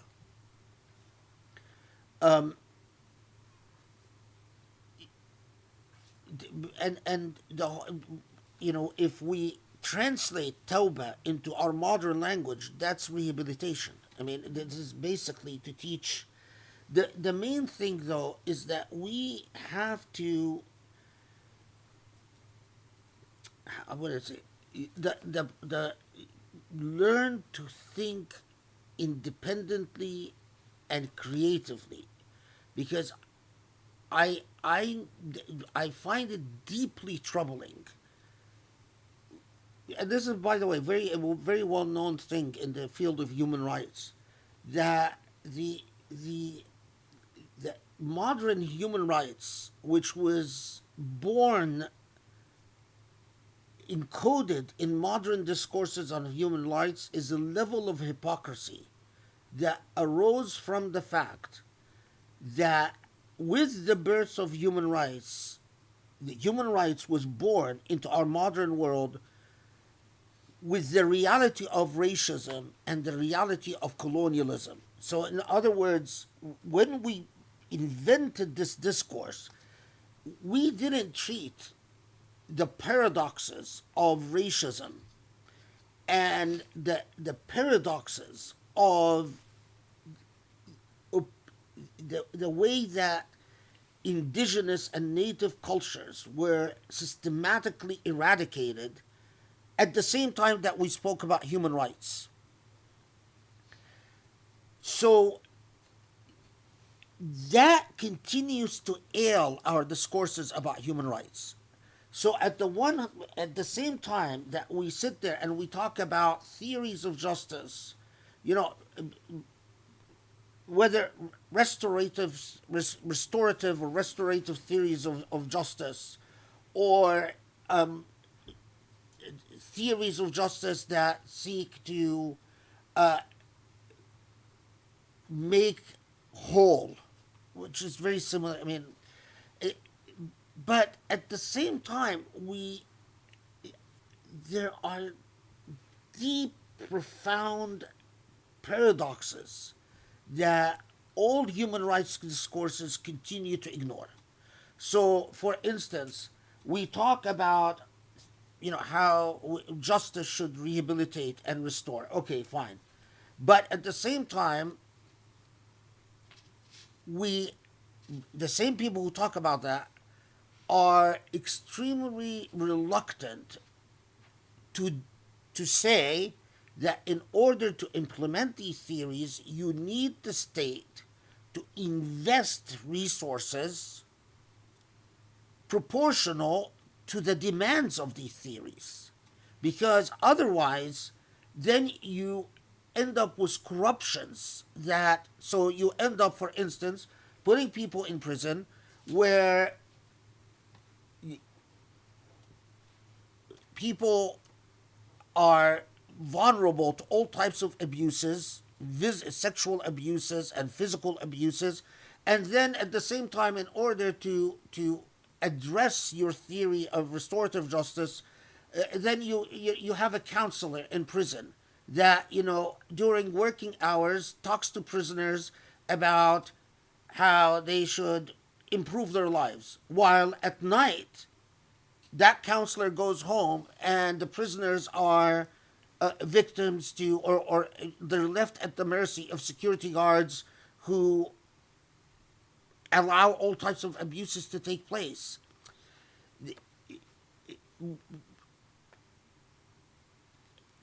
Honesty in discourse requires that we learn to value honesty. I mean, what can I say? I mean, to actually not pretend that problems, real problems, don't exist, that do exist and are extremely pervasive. So, I mean, the answer, in my view, absolutely. But as long as we do not replicate the ailments of so much of the types of discourses that we see that are currently very dominant about prisons and about the justice system, and because they all suffer from these, I'll tell you, I'll then move on. I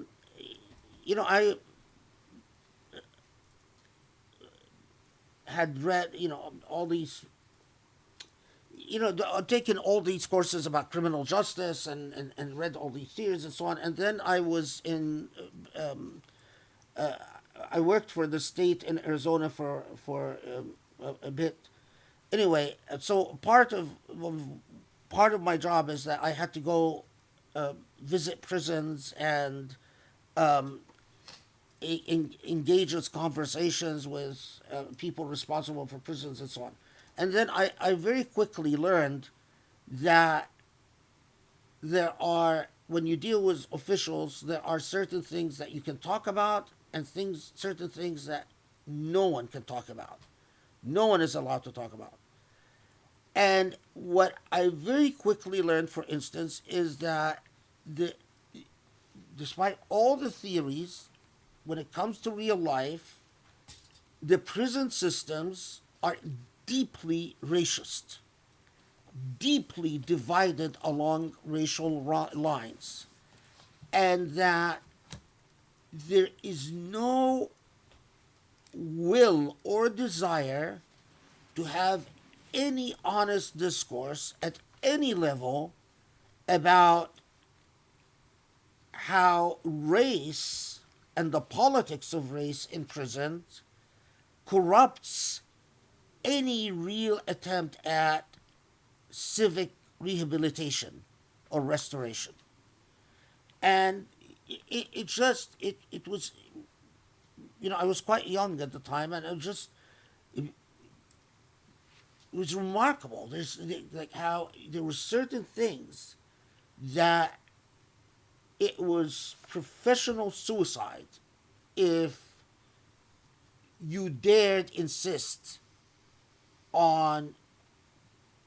So, everyone spoke in a very civilized fashion, but everyone was very comfortable with a very uncivilized reality. And that's precisely, I would describe that as demonic. That's not godly. That's not in any way beautiful or divine. Okay, thank you so much.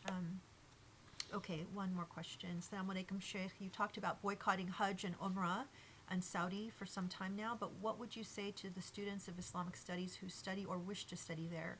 It feels very hypocritical, but financially there are no other places to study in Arabic. Well, I mean, study there is different because I don't think you're benefiting them financially. Actually, most of the time when people go study there, they give you a scholarship. Uh, I mean, I don't. That used to be it because they were really interested in. At least this used. They were really interested in controlling is or influencing very deeply the type of Islam that exists in the West. So they would give anyone from the West who wanted to study Arabic, they would give them a scholarship to go study in Medina. Um, and so I don't know if that is the system till now. Um, but so I if that is the system, you're actually not benefiting them financially. You're taking money from them, which I think is very different. The other thing that I would say is that even if you are spending money to study Arabic there, the it's a very different thing because the type Hajj, the business that comes from the holy sites, the profits that come from the holy sites, is second to oil in the gross national product of Saudi Arabia. So they've turned Hajj into big business. They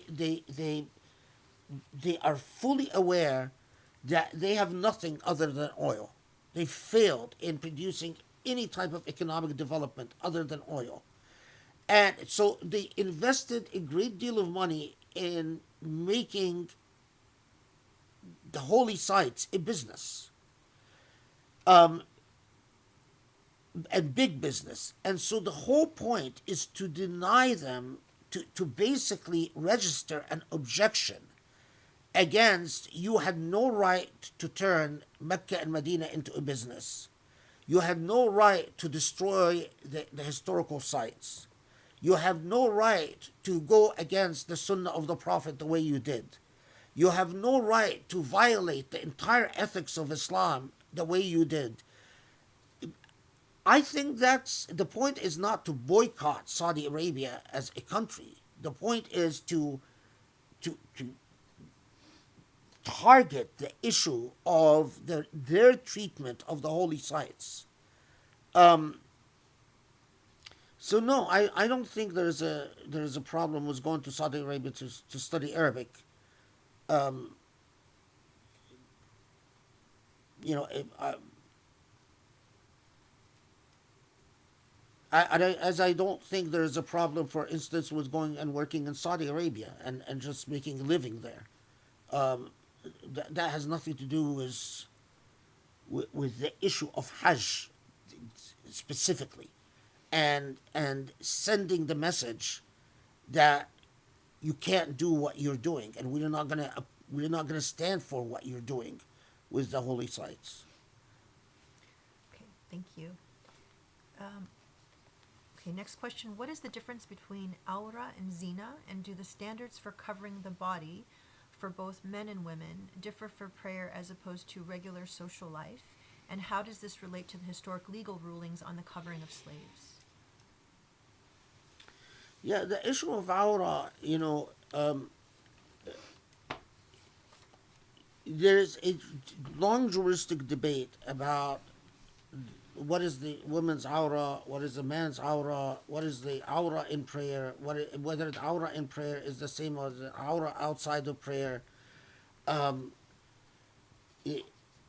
and what is the awra of a free person as opposed to a slave. These are all historical debates, and we know that if we are saying the majority position is that the awra of a man is from the knee to the navel. The awra of a woman is everything except her hand and her face and her feet. The awra of a slave is debated. Some said that a slave doesn't have to cover her hair. Um, Others said that the awra of a slave is from the knee to the navel, just like a man. And others said no, the awra of a slave is the same as a woman. And moreover, there are some. These are not views that survived into Islamic history that said that the awra of a man could be more than the knee and the navel, depending on the adat and araf. And these were especially Maliki scholars when they considered whether in societies, for instance, where it was considered shameful not to wear a turban, or in parts of North Africa where it was considered shameful for a man to show his face because it was expected that a man would cover everything except the eyes. And so some Maliki jurists then said, well, that's defined by urf and so on, custom. And in traditional Islamic jurisprudence, there was an assumption that the issue of awra is also equivalent to the issue of zina. That you do tabarruj by displaying the awra. And my argument is that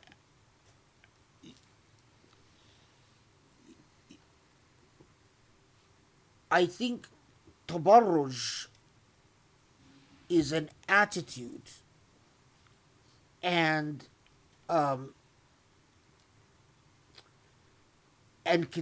contextually defined. Tabarruj is, as we said, it is drawing attention to yourself in an immodest way. Now,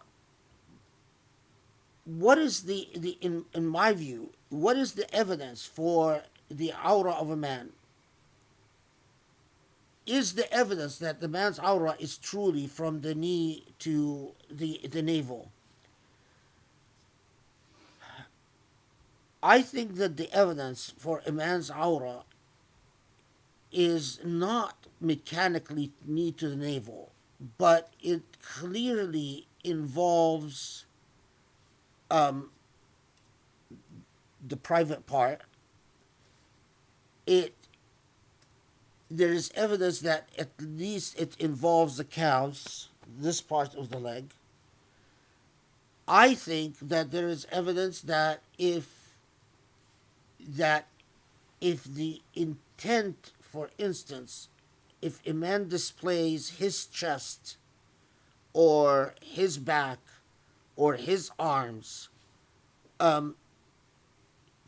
with the intent of tabarruj, to draw attention to himself, I think that depending on the araf and the customs, that in fact could violate a man's awra. I don't think it is appropriate for a man to pray, for instance, in displaying everything except from the knee to the navel. I think that when you stand in prayer, that, I'm not going to split hairs and say, you have to cover this part or that, but you must have your body to the extent modestly covered. How do we define modestly covered? I think it is by the araf, by the customs of the place we're in. Some places, absolutely, you are not appropriately covered unless you have a turban. Some places, if it is common for people to stand in shorts and pray in shorts. In other places, praying in shorts would be scandalous and disrespectful. I think it all goes, other than what clearly we have cumulative evidence when it comes to men that you cannot show, and that is your awra al-mughallaza. It is modesty, the rules of modesty that are defined socially, that dictate and that specify a man's awra. If a man is displaying himself in order to get the attention of women, for instance, by wearing a tight shirt, that's not modest. I mean, like, let's say a muscular man, they wear a tight shirt and say, "Look at my muscles," and this man's intention is, "Well, I know women like that, and I know that women will, flirt with me because I'm showing my muscles." How could that be consistent with covering your awra? Then this man has violated the rule of awra, because the behavior of this man is immodest. So modesty is interconnected with the concept of awra, in my view. And for women, I am, whether covering a woman's hair is awra or part is displaying the awra or not, as I said, again, it depends on the rules of araf and rules of modesty in that woman's society. There are places where if a woman's hair is showing, a woman will get everyone's attention. Then I would say that the rules of modesty is that that woman should cover her hair. But there are other places where a woman showing her hair will not get any attention. Then that is not a part of a woman's awra. Meaning, I put the crux of the matter, in my view, the crux of the matter is modesty. Other than the awra al-mughazza. So no woman can come and say, for instance, part of my modesty is that I show my cleavage. Why? Because we have a clear text on that. No, you must cover your cleavage. Or a woman can say, part of my modesty is that I wear a short skirt. And say, no, because we have a clear text on that. But other than that, I think the parameters are, we must achieve substantive modesty, not formalistic modesty. It is not a matter of putting on a uniform and saying I'm modest. Because what we see in our modern world, a lot of women, and I can tell you that this is very prevalent in the Arab world, for instance. Women will wear the uniform, they wear the hijab, but act in extremely immodest ways. And I've seen that also, in Indonesia and Malaysia.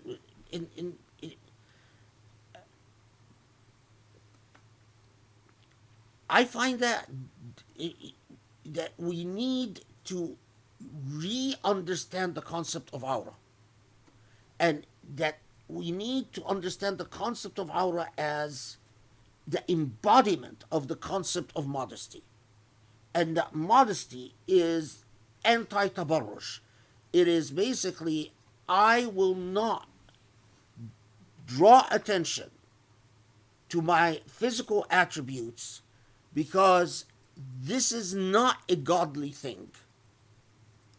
Centering attention on people's physical attributes is a demonic thing, in my view. Allahu alam, and God knows best. I think that when we draw attentions to people's physicality and make that our standard for beauty, that this is a step toward godlessness rather than godliness. And Allahu alam. Okay, thank you. I'm going to add a little bit to the next question, which is related. So the question is, do the rules of tabarruj also apply to men, which you answered? Could excessively covering up for women, if it becomes objectifying by deeming them inherently sexual, would that be a form of tabarruj? But let me add this too, because, on social media, I see a lot of, I'm thinking of like Muslim men who post pictures of themselves, not necessarily in a sexual way, but they are often posing like a model. And it is definitely, like if I say, is this an example of someone saying, let me draw attention to myself? I would say absolutely, because I don't know, I've seen pictures of the same person or several people, posing, and like, it's almost like, look at me, I'm cool, look at my cool outfit, don't I look amazing? And I could say the same for women too. I wouldn't necessarily say it's sexual, but I would definitely say that it is like drawing attention to oneself. Anytime that you display yourself so that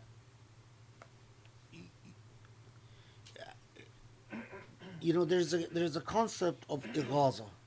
Ighaza is to cause envy, or to sort of like when you prick other people, to say, I have it, you don't.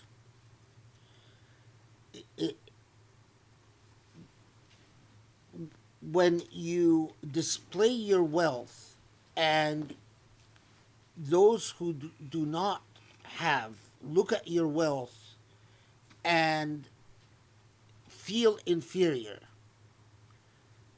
that's a form of tabarruj. When you display your so it is, whether what you're talking about is tabarruj or not, well, it depends on the intent and depends on the consequence. But it is, I would describe it as a behavior that tends towards immodesty. Now, every time you're immodest, you are risking incurring sin.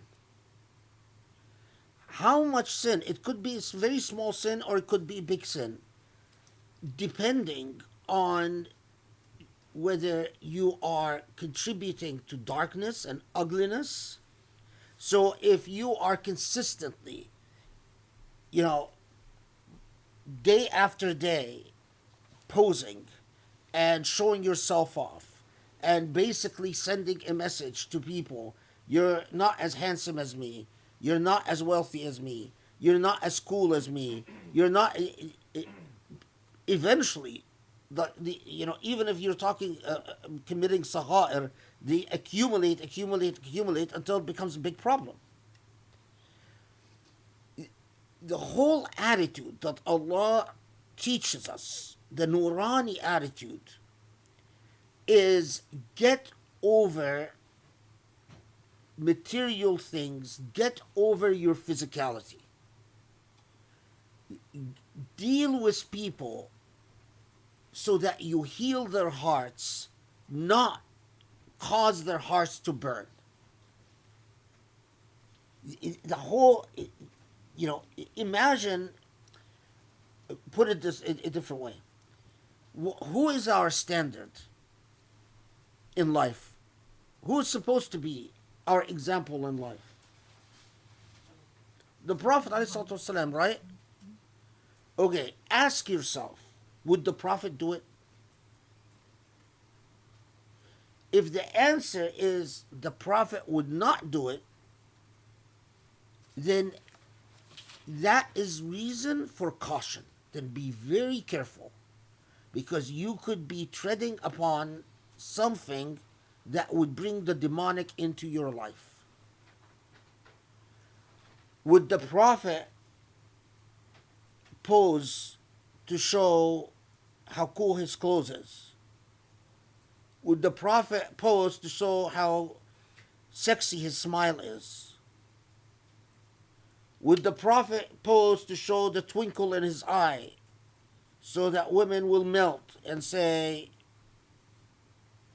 I mean, if you say no, I don't want that standard, then you have to look very deep into yourself, because if you want to live life without the Prophet ﷺ as your standard, then I don't know what you're about then. It's not for me to say you're not a Muslim, but I just say you have a very strange Islam. That I don't recognize. The Nurani example of the Prophet ﷺ, or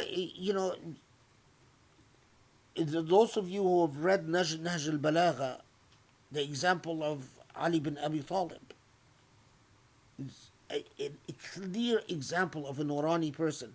And I'm saying Ali because of Nahj al-Balagha and the many examples in Nahj al-Balagha that directly inform your attitude towards the others. Whether you make them literally the art of healing hearts, dealing with other human beings to uplift them, not cause envy or jealousy or social divisions, or that is the beauty of Iman. That is the beauty of surrendering to Allah subhanahu wa ta'ala. So the second part of that last question had to do with sort of objectifying women. So if the idea is you excessively cover, does that then, and let me add this because this came across my feed just for whatever reason. There was a niqabi woman that I came across on Instagram, and she had posted many posts about herself. And one of the things that she said was sort of a joke, and she said, well, I've heard that some of my comments offended some of you. And then she says, well, I'm sorry, I actually meant to offend all of you. And then I went and looked through her thing, and she, obviously she was very proud to talk about how, women have to be covered, and, just a lot of the very traditional views. But then I thought, well, that's very interesting that you have this huge Instagram, 22,000 plus followers, and constantly posting. And I thought this is very interesting irony, right? But so the point about objectifying women, but then also drawing attention to yourself in this way. I mean, I don't know if maybe if her followers follow her because of her intellectual points, or I didn't get that. It wasn't an intellectual. so, I mean, if it's because of her clothes or her poses or whatever, then there is a risk of tabarruj. I mean, but a risk. Notice that I always qualify things, because it is an invitation for introspection and reflection. It is not for me to say, oh, that is tabarruj. It's to say, be cautious, be careful. Think about what your motivations are. If ultimate, I mean, one of the things that I don't know why it really bothers me, the explosion of the hijab fetish among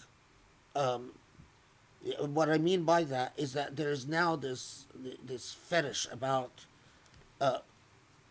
hijabis, sexual fetish that a lot of non-Muslims have, and including niqabis, by the way. And I find that just deeply troubling. It is part of Islamophobia, and it is part of the sexualization of the colonial subjects, and it's part of claiming authority and dominance over indigenous populations, because that fetish exploded after the invasion of Iraq and invasion of Afghanistan, and the sexual fantasizing of soldiers about the women they encountered in these lands. And,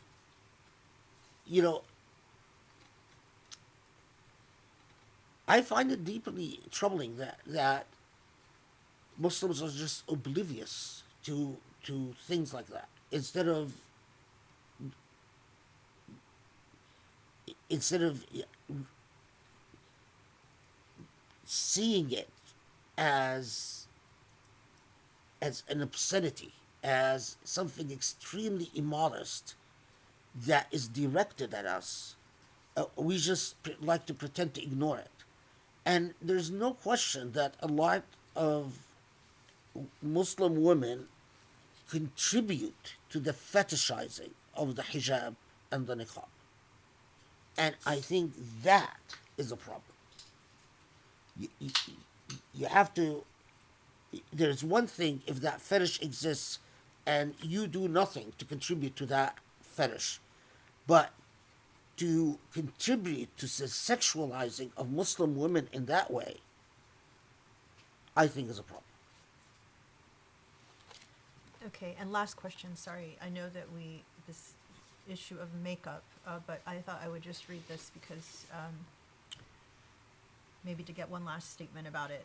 So my question is regarding day 4 video where Dr. Abul Fadl talks about makeup. How can one define what makeup is going to create attraction or attention, or one that is simple? Makeup itself, it's more than just mascara or foundation. It will extenuate your features, make you look gorgeous. Can the doctor explain what he meant by bold makeup? I mean, some people are beautiful to begin with, and even if they wear the slightest bit of makeup, they will get attention. I mean, if I like to enhance my features by wearing bold eye makeup or red lipstick, am I going against Islam? This is a little confusing. And that's the question. But also I want to point out, someone said, you know, one of my favorite examples in our society of a really like powerful, bold social justice woman is Alexandria Ocasio-Cortez, who, if people know her, you know, she's like very social justice oriented. She's one of the progressives in our government.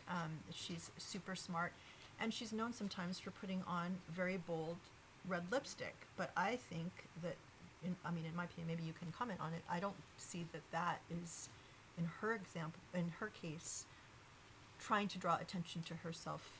You know, it's not, I wouldn't consider that tabarruj. I don't know what I would call that, but you know, you have already said many times so much has to do with attention, and you know, but No, in fact, I mean, she often, I looked up yesterday, looked this up, and she seems to like have turned her lipstick into a sign of asserting her power. Like it's like a declaration of you know, I'm coming.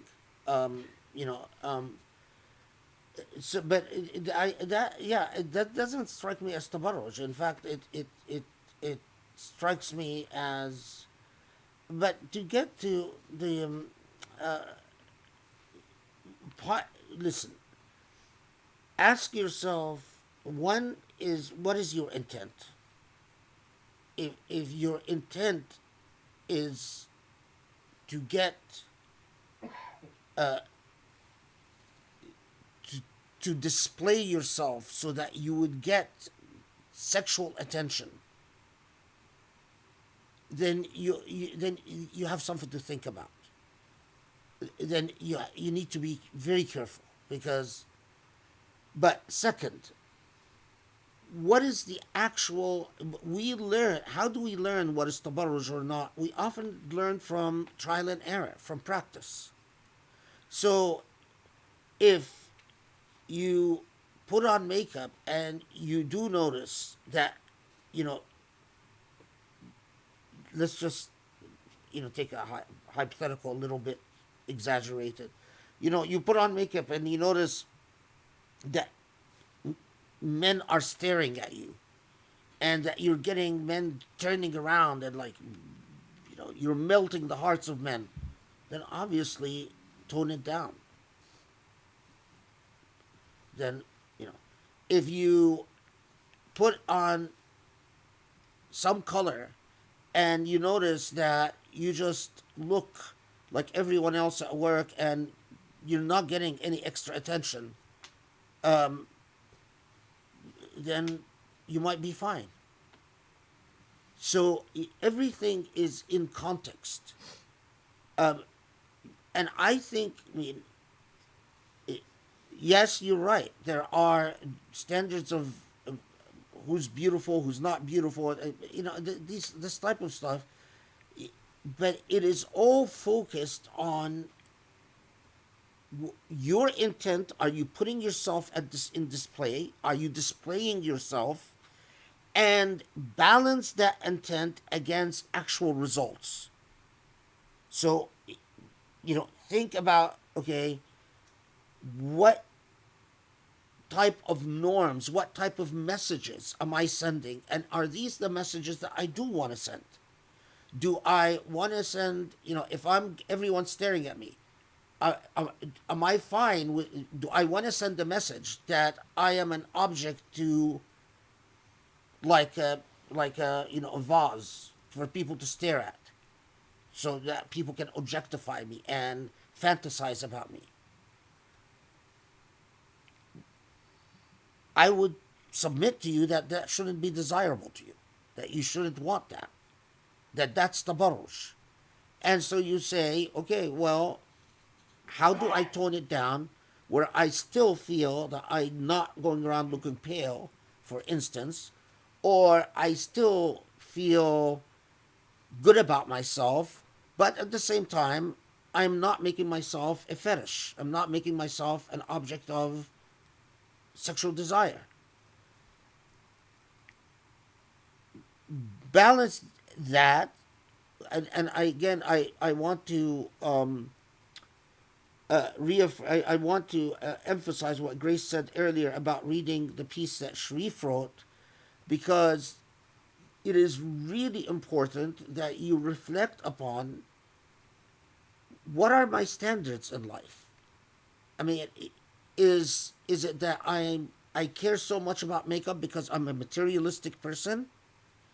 And am I adding to beauty? Am I adding to goodness? Am I adding to the light in life?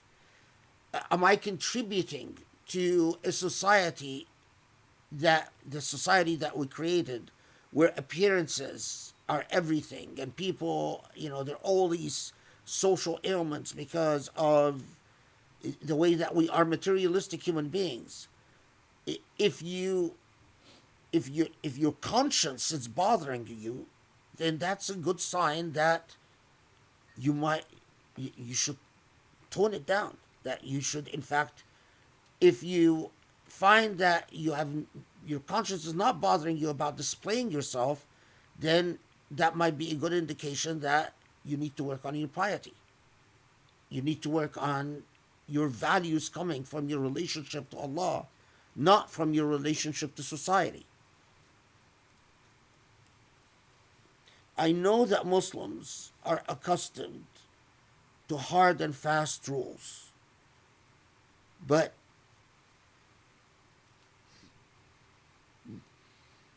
much more important, hard and fast rules can be a moral cop-out because they teach you to be morally lazy.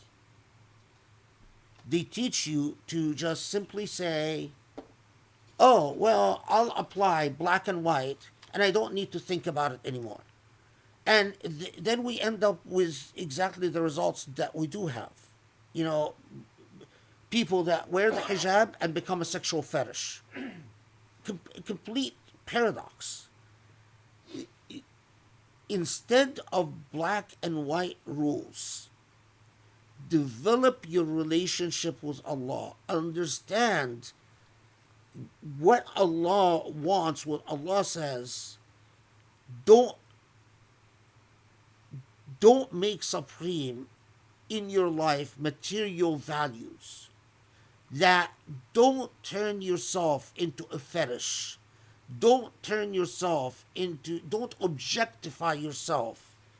Give priority to the goodness of your personality and the goodness of your intellect.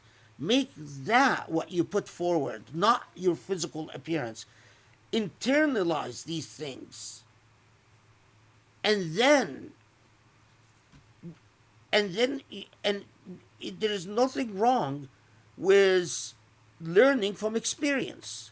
Today I wore something.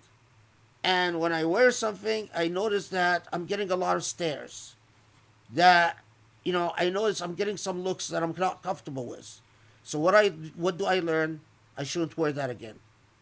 What's wrong with that? It doesn't need to be all black and white like that. I wear something and I find that, everything's fine. And I'm comfortable with it. And it's not violating any of the, I'm not showing cleavage. I'm not exposing my legs. And I say, okay, well, alhamdulillah, then, that teaches me that this is part of modesty. And Jim made a comment, it's also now becoming something that young teens and young women among Gen Z are also now feeding into that fetish by making comments about themselves as sexual objects to get attention in their social media, and think light of it among their friends when talking about attracting guys. It's actually quite disturbing. I've noticed that too. No, it is. I mean, I was reading, I'm scheduled to teach human trafficking in the spring, and, you start reading. Anyway, so I was reading, and among the most popular porn sites in the world are hijab fetish sites. That's just, and these are, I mean, I don't know who's I don't know whether these are. I mean, I'm not claiming that these are Muslim actual muhajabas. I don't know what the heck is shown on these sites, but the very idea is when you put it along with what Anjam is mentioning, it's it reminds me of the way that colonial powers, when they first conquered the Muslim world, fetishized the veil. They were obsessed with the idea of the woman's veil who covered the face, that was like transparent, showed the eyes and was transparent, and they used to pay locals. I mean, probably women from, anyway, but they would. It was a thing. It's a whole discipline. This was in the early 1900s. It was just with the introduction of cameras and film. What? Just with the introduction of, they would.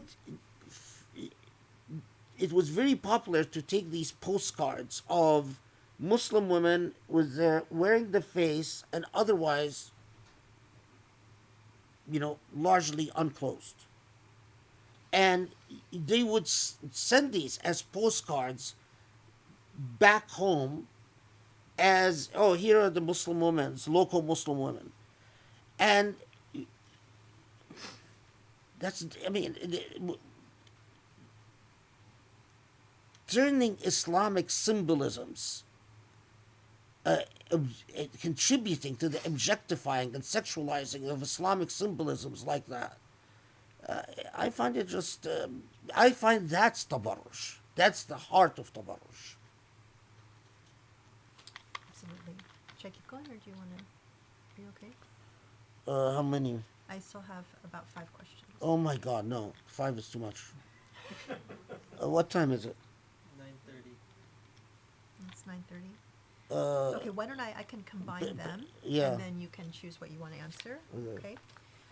So many reports don't put Aisha in a flattering light. For example, that she was jealous and the Prophet's favorite wife. I struggle with not seeing the Prophet as unfair for having favorites amongst his wives. What is the reliability of these reports? And does the fact that the Prophet spent his dying moments with Aisha suggest anything in this regard? Next question. Verse 33 mentions that God is forgiving and merciful towards slaves who have been forced into prostitution. But if sexual coercion is a form of abuse and horrible injustice, then why do they need forgiveness? How does this apply to rape survivors and those coerced into prostitution, like in today's sex trafficking? The verse also says, quote, if they desire to be chaste, why is this condition stipulated? Next, could the command to cover breasts also be historically contextualized? For instance, there are tribes where women's breasts are not sexualized, and so women go out with them exposed. What about breastfeeding in public if a woman needs to? Next, much of what you've taught in the halaqas so far challenges the mainstream. For example, polygamy, problematic hadiths, etc. Any advice on teaching children who will be exposed to such problematic beliefs without confusing them? And then the last one is, there is a report that the Ifk incident is about Maria the Copt being accused of having Ibrahim from another man. Is there any basis to this? Okay, so these are, wow, a lot of Very good. okay, the reports about Maria the Copt being accused of having Ibrahim from another man, and that's the incident, that is a complete fabrication. It has no basis. And most, I mean, not most, I would say every scholar that I know in the Islamic tradition has shown that this was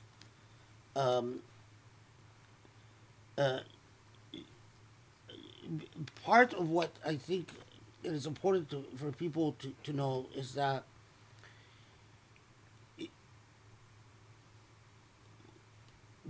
when Mecca is defeated, numerous tribes, whole tribes, entered into Islam because they saw if Quraysh was defeated, which they believed that Quraysh would not be defeated, and if Quraysh itself was defeated, they sort of like just gave up on resisting Muslim power. And upon entering Islam, but the sad reality is that there were a lot of reports in the surahs circulated by people who had converted in appearance only. In other words, they converted for political reasons, but they continued to not believe, not follow the Prophet, and in fact, and this is a very big topic, but even continue to be largely hostile to the Prophet.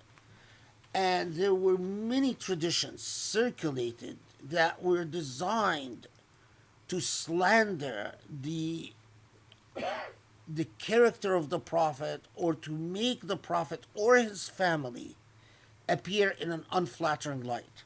So it's not surprising to see. I mean, the good news is that most of these reports were called for what they are. I mean, most of the times, the muhaddithun were able to point that in the chain of transmission was this person and that person, and they were known as liars and fabricators and so on. However, in my view, not all of these reports were caught. Unfortunately, the muhaddithun ended up accepting a certain percentage of these reports as authentic. So, for instance, the incident was the satanic verses. I mean, that's a very good example of something that was invented to make the Prophet look not very flattering, or invented to something that was not very flattering to vis-a-vis the Prophet by people that had an incentive. Okay, this is the reports about Aisha. We know that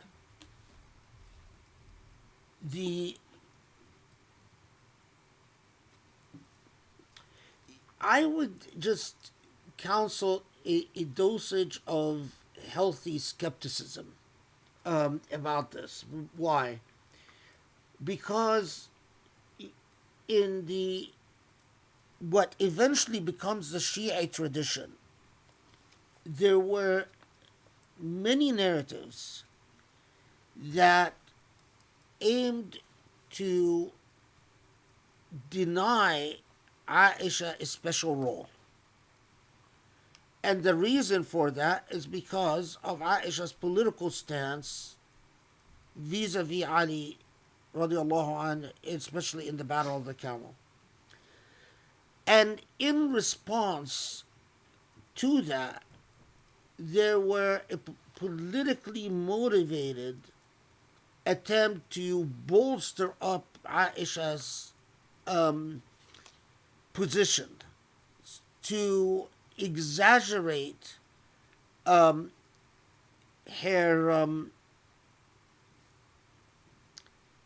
her role at the time of the Prophet ﷺ. And so you're right that you should be skeptical of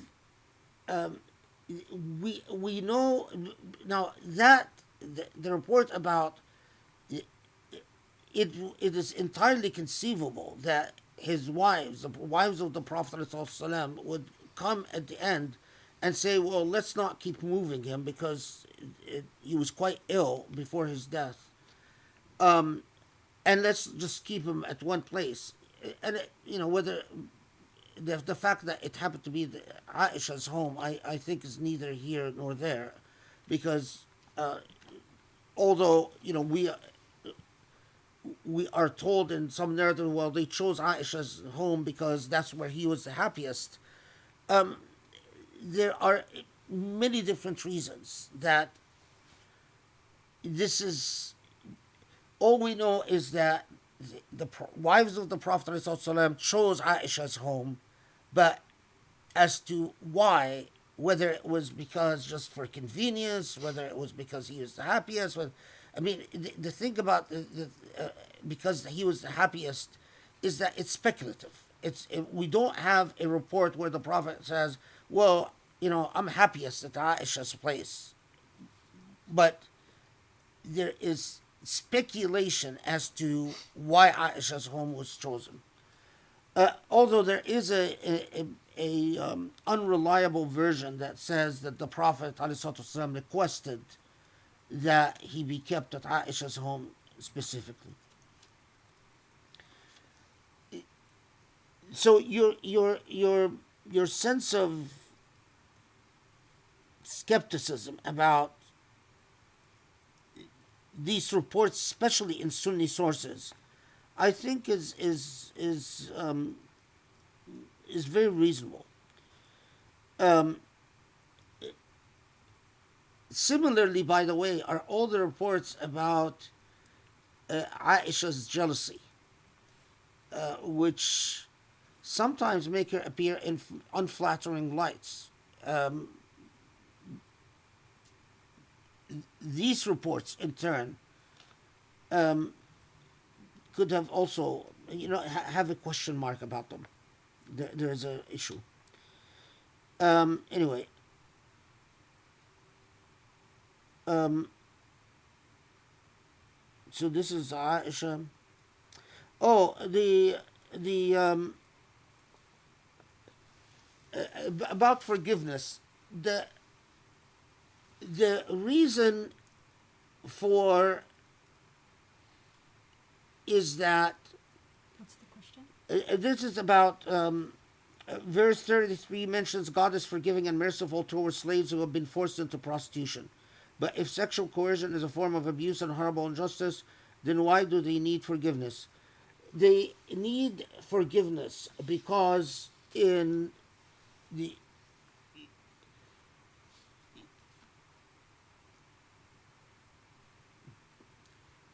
because no slave after this revelation, and before this revelation, Allahu Alam, but that no slave would, let's put it this way, should succumb to coercion in prostituting themselves. There are jurists who even went as far as saying that even if the threat is death, then you should prefer death over prostituting yourself. Others have said that if the threat is death or torture, the slave ends up prostituting herself, that يسقط عنهم العقوبة, that means that they would not be punished. So in other words, coercion acts as it expunges the punishment, but still they would, oh God, istighfar, oh God, repentance. It's like if someone puts a gun to my head and say, eat pork, and even if I eat the pork and I'm excused for eating the pork, the proper adab with Allah is to still say, Allah, forgive me for the fact that I was forced to eat the pork. It is not so. And to put this in its proper historical context is that among the common practice is that we're not even talking about the type of coercion where people were threatened with violence or threatened to be put to death. Often, all that the coercion involved that the master would say, if I want you to do this, and I will allow you by doing this to keep a portion of the proceeds. So in fact, in my view, one of the very surprising things is that it was even called ikrah at all. Because when you look at what especially the 6 slaves complained about, when they went to the Prophet ﷺ and they said that our owner is, there wasn't a threat, they weren't beaten, they weren't threatened with death. One of them was threatened that she's going to be sold, and she didn't want to be sold for whatever reason. There was another one that complained of insults and yelling, and the others is not clear, other than they were told that they asked the Prophet, we have, because they asked him specifically about the money that they made from this, and say, well, we have been told that for a long time, we keep part of the money that we make, we give most of it to our owners, but the percentage we keep, should we donate this money or are we allowed to keep it? That's why we know about the financial arrangement. So, you have to understand just the historical context in terms of the reference in verse 33. And this is not, don't read from that or impute from that situation onto the issue of sexual assault or rape or coercion into prostitution gets into the al-ikrah al-mulji or al-ikrah al-ghayr mulji. Did the coercion deny one the ability to exercise their willpower, or did it overcome their will completely, so that in fact we cannot say that they acted voluntarily in any sense?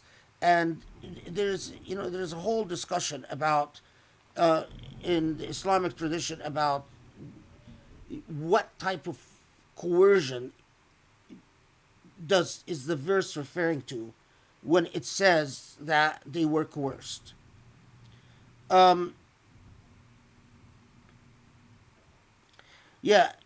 If they desire to be chaste, this goes back to the grammatical This is not a stipulation and or not a condition.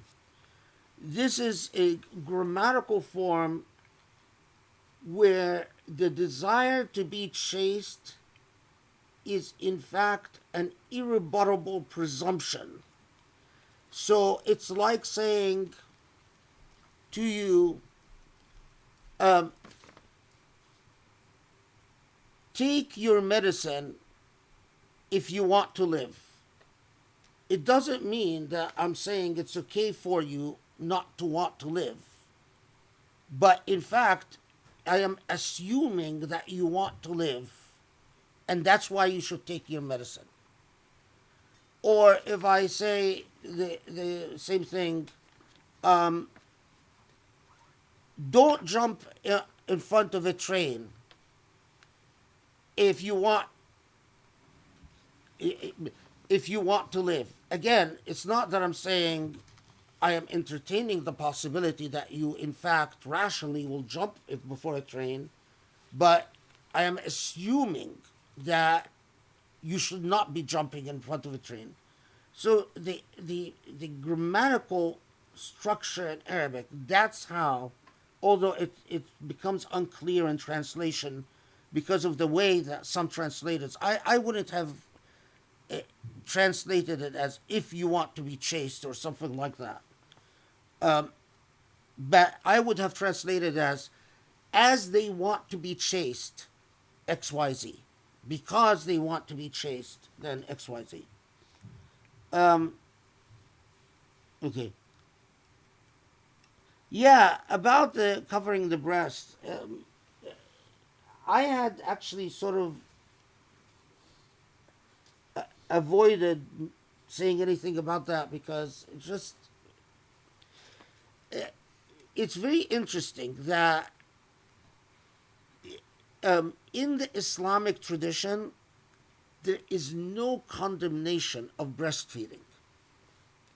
Now, here is where you get into perhaps cultural assumptions in reading the text. Everyone understood that when the command is to strike the khimar on the jayb, is that the intention is stop exposing your chests the way that you do.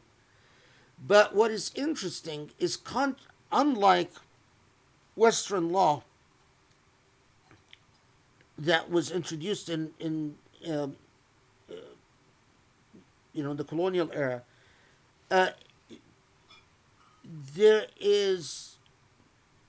can't think of a single scholar that said it is improper or immoral for a woman to breastfeed in public.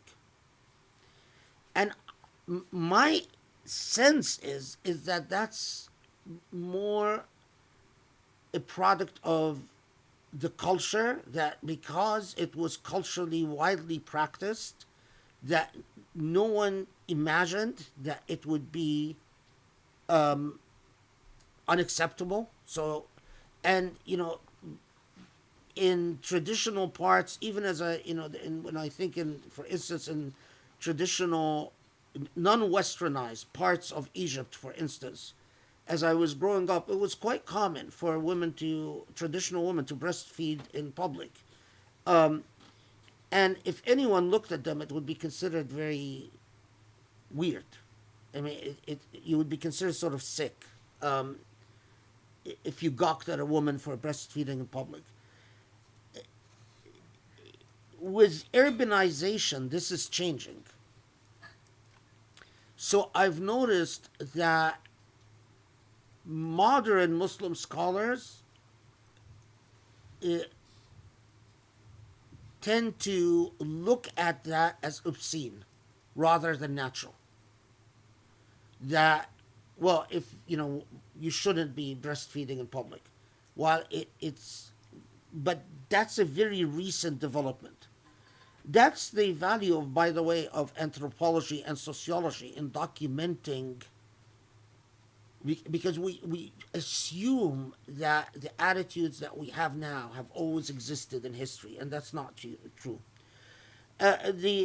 the issue of historical breasts being the one thing that's interesting is there are Maliki fatwa when Islam was spreading in Africa, in sub-Saharan Africa, and this is around Timbuktu and Madagascar and fatwa of Omani scholars in Sahel al-Aj and the areas that were all part of the Omani Empire and so on. And is there It's the garage door. It's okay. oh, I thought it was thunder.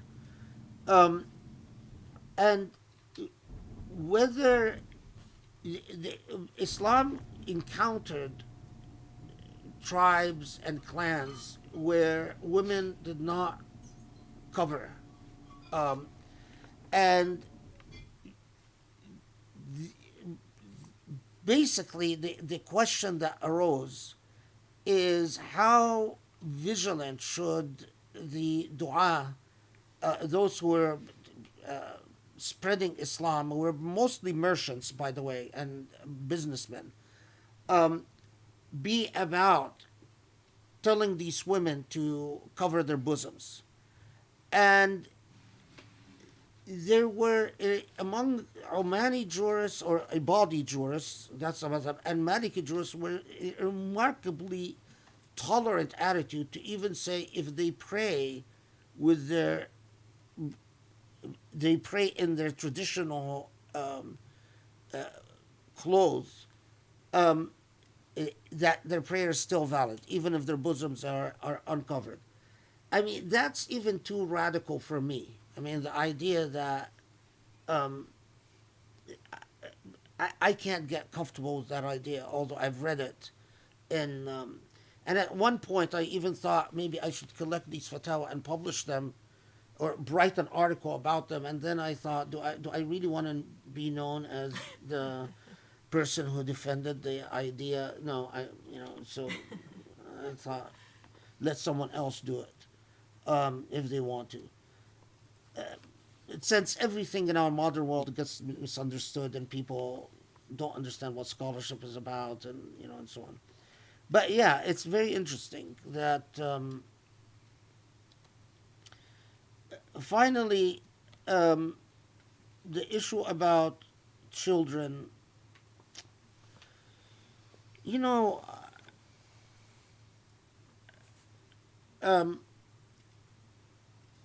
Children being exposed. You might want to just explain. oh what you yeah, mean by children. the saying, much of what you taught in the halaqas so far challenges the mainstream polygamy, problematic hadith. Any advice on teaching children who will be exposed to such problematic beliefs without confusing them? Okay, maybe I'll give.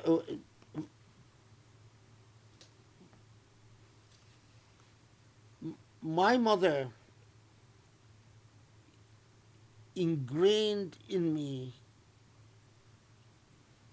through her own example as a living example of such a person is that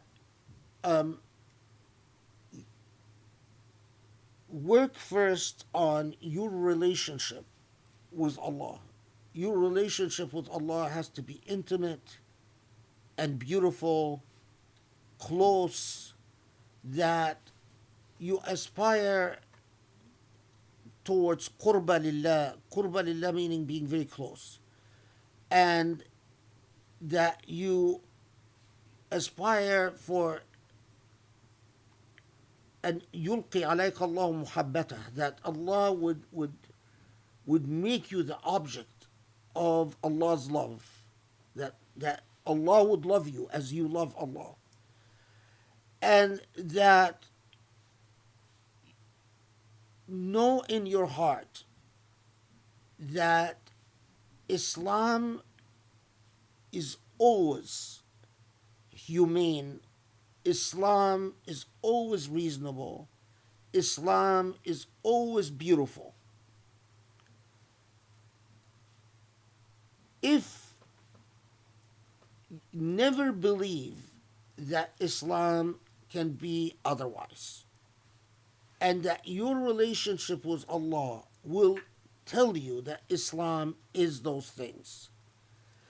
If something strikes you, you experience something that is inconsistent with these convictions, that Islam is reasonable, Islam is beautiful,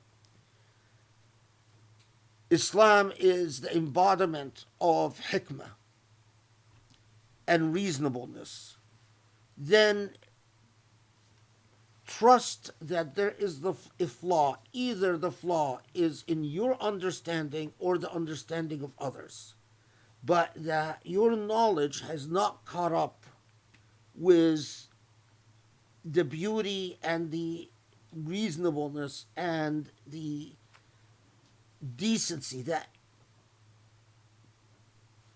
there's something missing. And we need that to instill in our children this attitude, especially in an age where so many Muslims have lost this sense of natural confidence in their faith, to the extent that it has become a real fitna for the faith of so many people, because they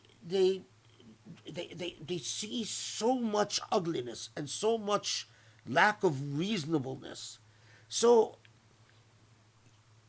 you instill in your child, and this is what you constantly, that listen, people will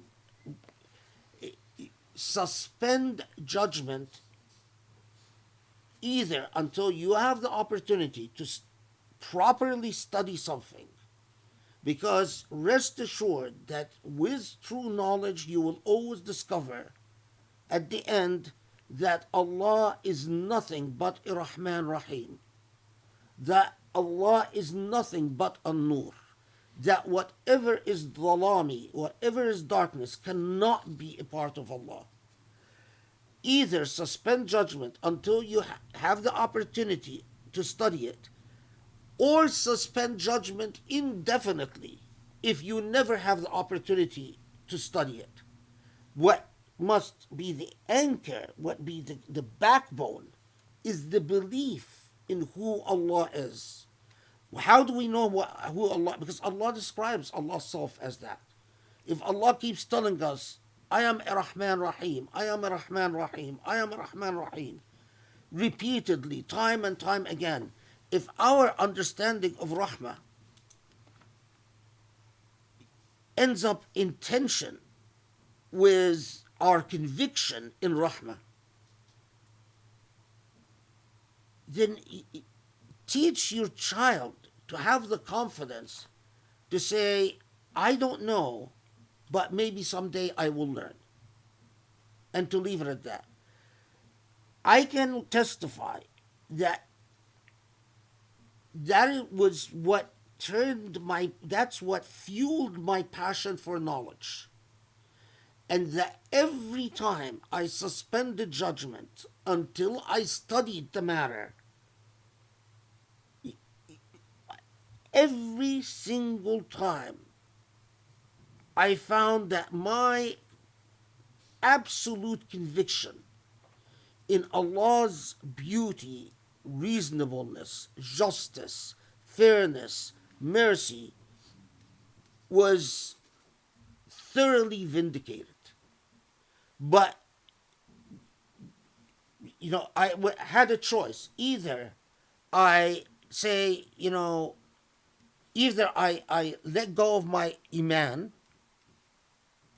which I knew that it's something that I couldn't live with, or I not find out and suspend judgment indefinitely until I die and do other things in life like make money, or I commit myself to suspending judgment, but then finding out. And that's what I did. Because I wasn't happy with the first choice, letting go of my faith, and I wasn't happy with the second choice, focusing on making money, like practicing law and so on, and never finding out. But the journey with the third choice, although very hard, very trying, very taxing, but it is well worth it to set an example for others.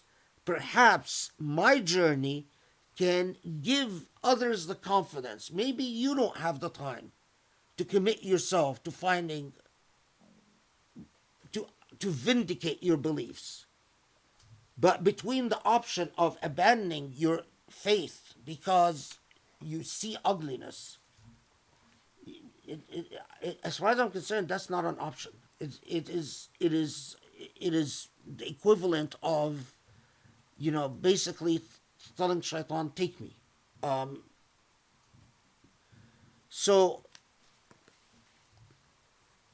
I don't know. We are so afraid to teach our children trust in Allah's beauty. My belief is that when I compare the absolute confidence, for instance, that when Shaykh Ghazali wrote, Hamid al-Ghazali wrote his message to his son, his famous risala to his son, and the absolute confidence by which he tells his son that know that Allah is the truth, Allah is the light, Sharia is the truth, Sharia is the light. The absolute confidence, what Ibn Qayyim al-Juzay writes in about how Sharia is absolute justice, and whatever is unjust cannot be a part of Sharia, even if people cite this interpretation. When I compare that confidence with our modern Muslim complete lack of confidence, and I ask myself, what is the difference? And the answer, in my view, is clear. These people had their izza, their sense of dignity and their sense of confidence because their minds were not colonized. All of us, we labor under colonized minds. The minute I tell someone, believe in Allah's beauty, believe in Allah's justice, I say, but, how is that good enough? But what if, how can we just trust in Allah's justice and Allah's beauty rather than, connect the dots, specific manual instructions? Because I don't know if I can just be guided by an absolute belief in Allah's goodness.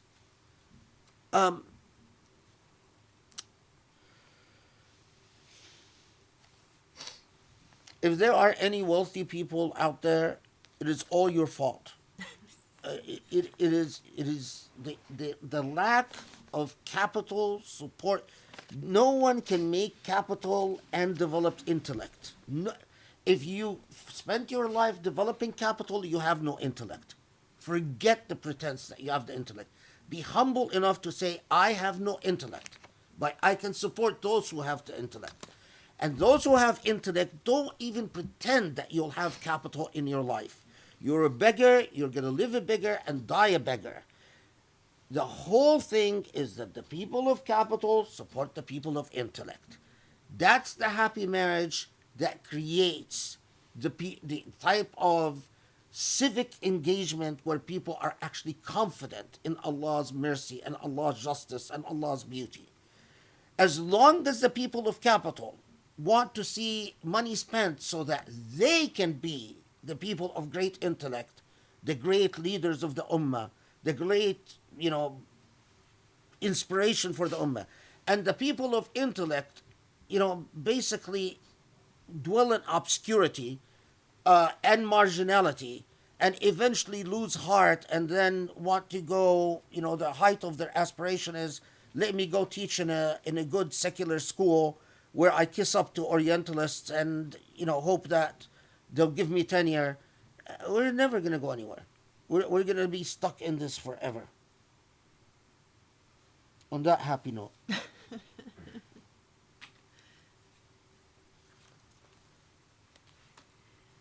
Alhamdulillah, I think that is honestly, what you shared about how what your mother taught you is a really beautiful way to end this whole engagement with Surah Nur and Surah Hajj. And we are so grateful to be the recipient of all of that hard work and all of that passion. And, we get that now through the tafsir, but pretty much in everything. Can I give you one final example? Yeah. Okay. I used to read in books of Sharia, they would talk about a repeat offender. And there's this debate about if a repeat offender, you cut off the right, the left hand, and then you cut off, if they repeat, you cut off the right foot, and then if they repeat, you can, until basically they become handless and footless. So I was telling my mother about this and reading to her some of the texts I was studying. And she looked at me and said, what is this? Allah, you want to say Allah would leave someone with no feet where they can walk anywhere, and no hands where they can't even clean themselves or bathe or feed themselves? And I said, well, this is, there's this evidence, this evidence. She says, I don't care about your evidence. It is impossible that Allah Ar-Rahman Ar-Rahim would ever approve of something like this. And we, of course, I was a hothead back then. And it's like, but Shaykh this said this and Shaykh that said that. I don't care about you and your Shaykhs. I know my God would never approve of this. And, of course, went off hot-headed. Years later, I studied the origins of these opinions, and you know what? She was completely right, because the scholars, the earliest scholars, articulated the same view, that even those who said that you could sever the left hand, say many of them, of the earliest views, was that upon a repeat offender would be no further cutting, because you cannot leave a human being as, that's even if you accept the punishment of qat' al-yad. But it just struck me that after a journey of about 10 years, that I came full circle to what my mother just knew by her iman, her faith. That's what I mean when you instill that confidence about Allah and who Allah is. And that comes from all her, hours of worship and her hours of intimacy with Allah subhanahu wa ta'ala. Alhamdulillah. I love the stories about Mama, because she was truly beautiful and just so wise in so many ways. And she, so much of what we cover is like I see her in it. So I know, Huda has a beautiful comment. That's exactly what I believed and did my whole life, and how I kept researching until I found Professor Abul Fadl's books. And thank you for consistently filling our hearts with light every single halaqah. And I think that is how all of us feel. I know that this was really powerful for me even before I knew you, because I had so many questions as a convert, and after I knew you too. It's like every time I had a question about something in the world that struck me as ugly or strange, you answered so many questions about that. It finally dawned on me. Well, first of all, the one thing that always comforted me before I knew you was, if Islam can satisfy someone at that, a scholar of that level of curiosity and depth of knowledge and still, you know, have, like you would often say there was so much more that you didn't know, but if it satisfied someone of intellect so much greater than my own, that was always a validation for me. But after I met you, when you started to demonstrate and explain to me, you know, all the different reasons why Islam was always beautiful, always reasonable, always just, always this, just became clear and self-evident that it's because of a lack of understanding or knowledge that, you know, to suspend judgment is a really powerful, it was a powerful transformation for a convert who really, you know, wanted to believe something beautiful. And I know that a lot of people have had that experience when they have found your scholarship and engaged with it. And so, I mean, I'm so grateful. I know we're all so grateful that these were the choices you made. You know, either let go of your iman or suspend judgment and go make money, or suspend judgment and find out the truth. And if you hadn't made that choice, then we wouldn't be sitting here and benefiting from all of this beautiful knowledge. So thank you so much. I think this is a perfect way to end Surah Nur. And thank you for everyone being with us. I look forward to our next surah, inshallah, on Tuesday. So hopefully, inshallah. Thank you for everyone who submitted questions. Thank you to Rami for helping me organize a whole list of questions. I'm sorry if we didn't get to your question, but inshallah, you know, there's so much learning in all of this. Hopefully we will cover whatever we weren't able to cover tonight somewhere along the way. So thank you, everybody. Have a wonderful rest of the weekend. And we will see you Tuesday, inshallah. Assalamu alaikum. Assalamu alaikum.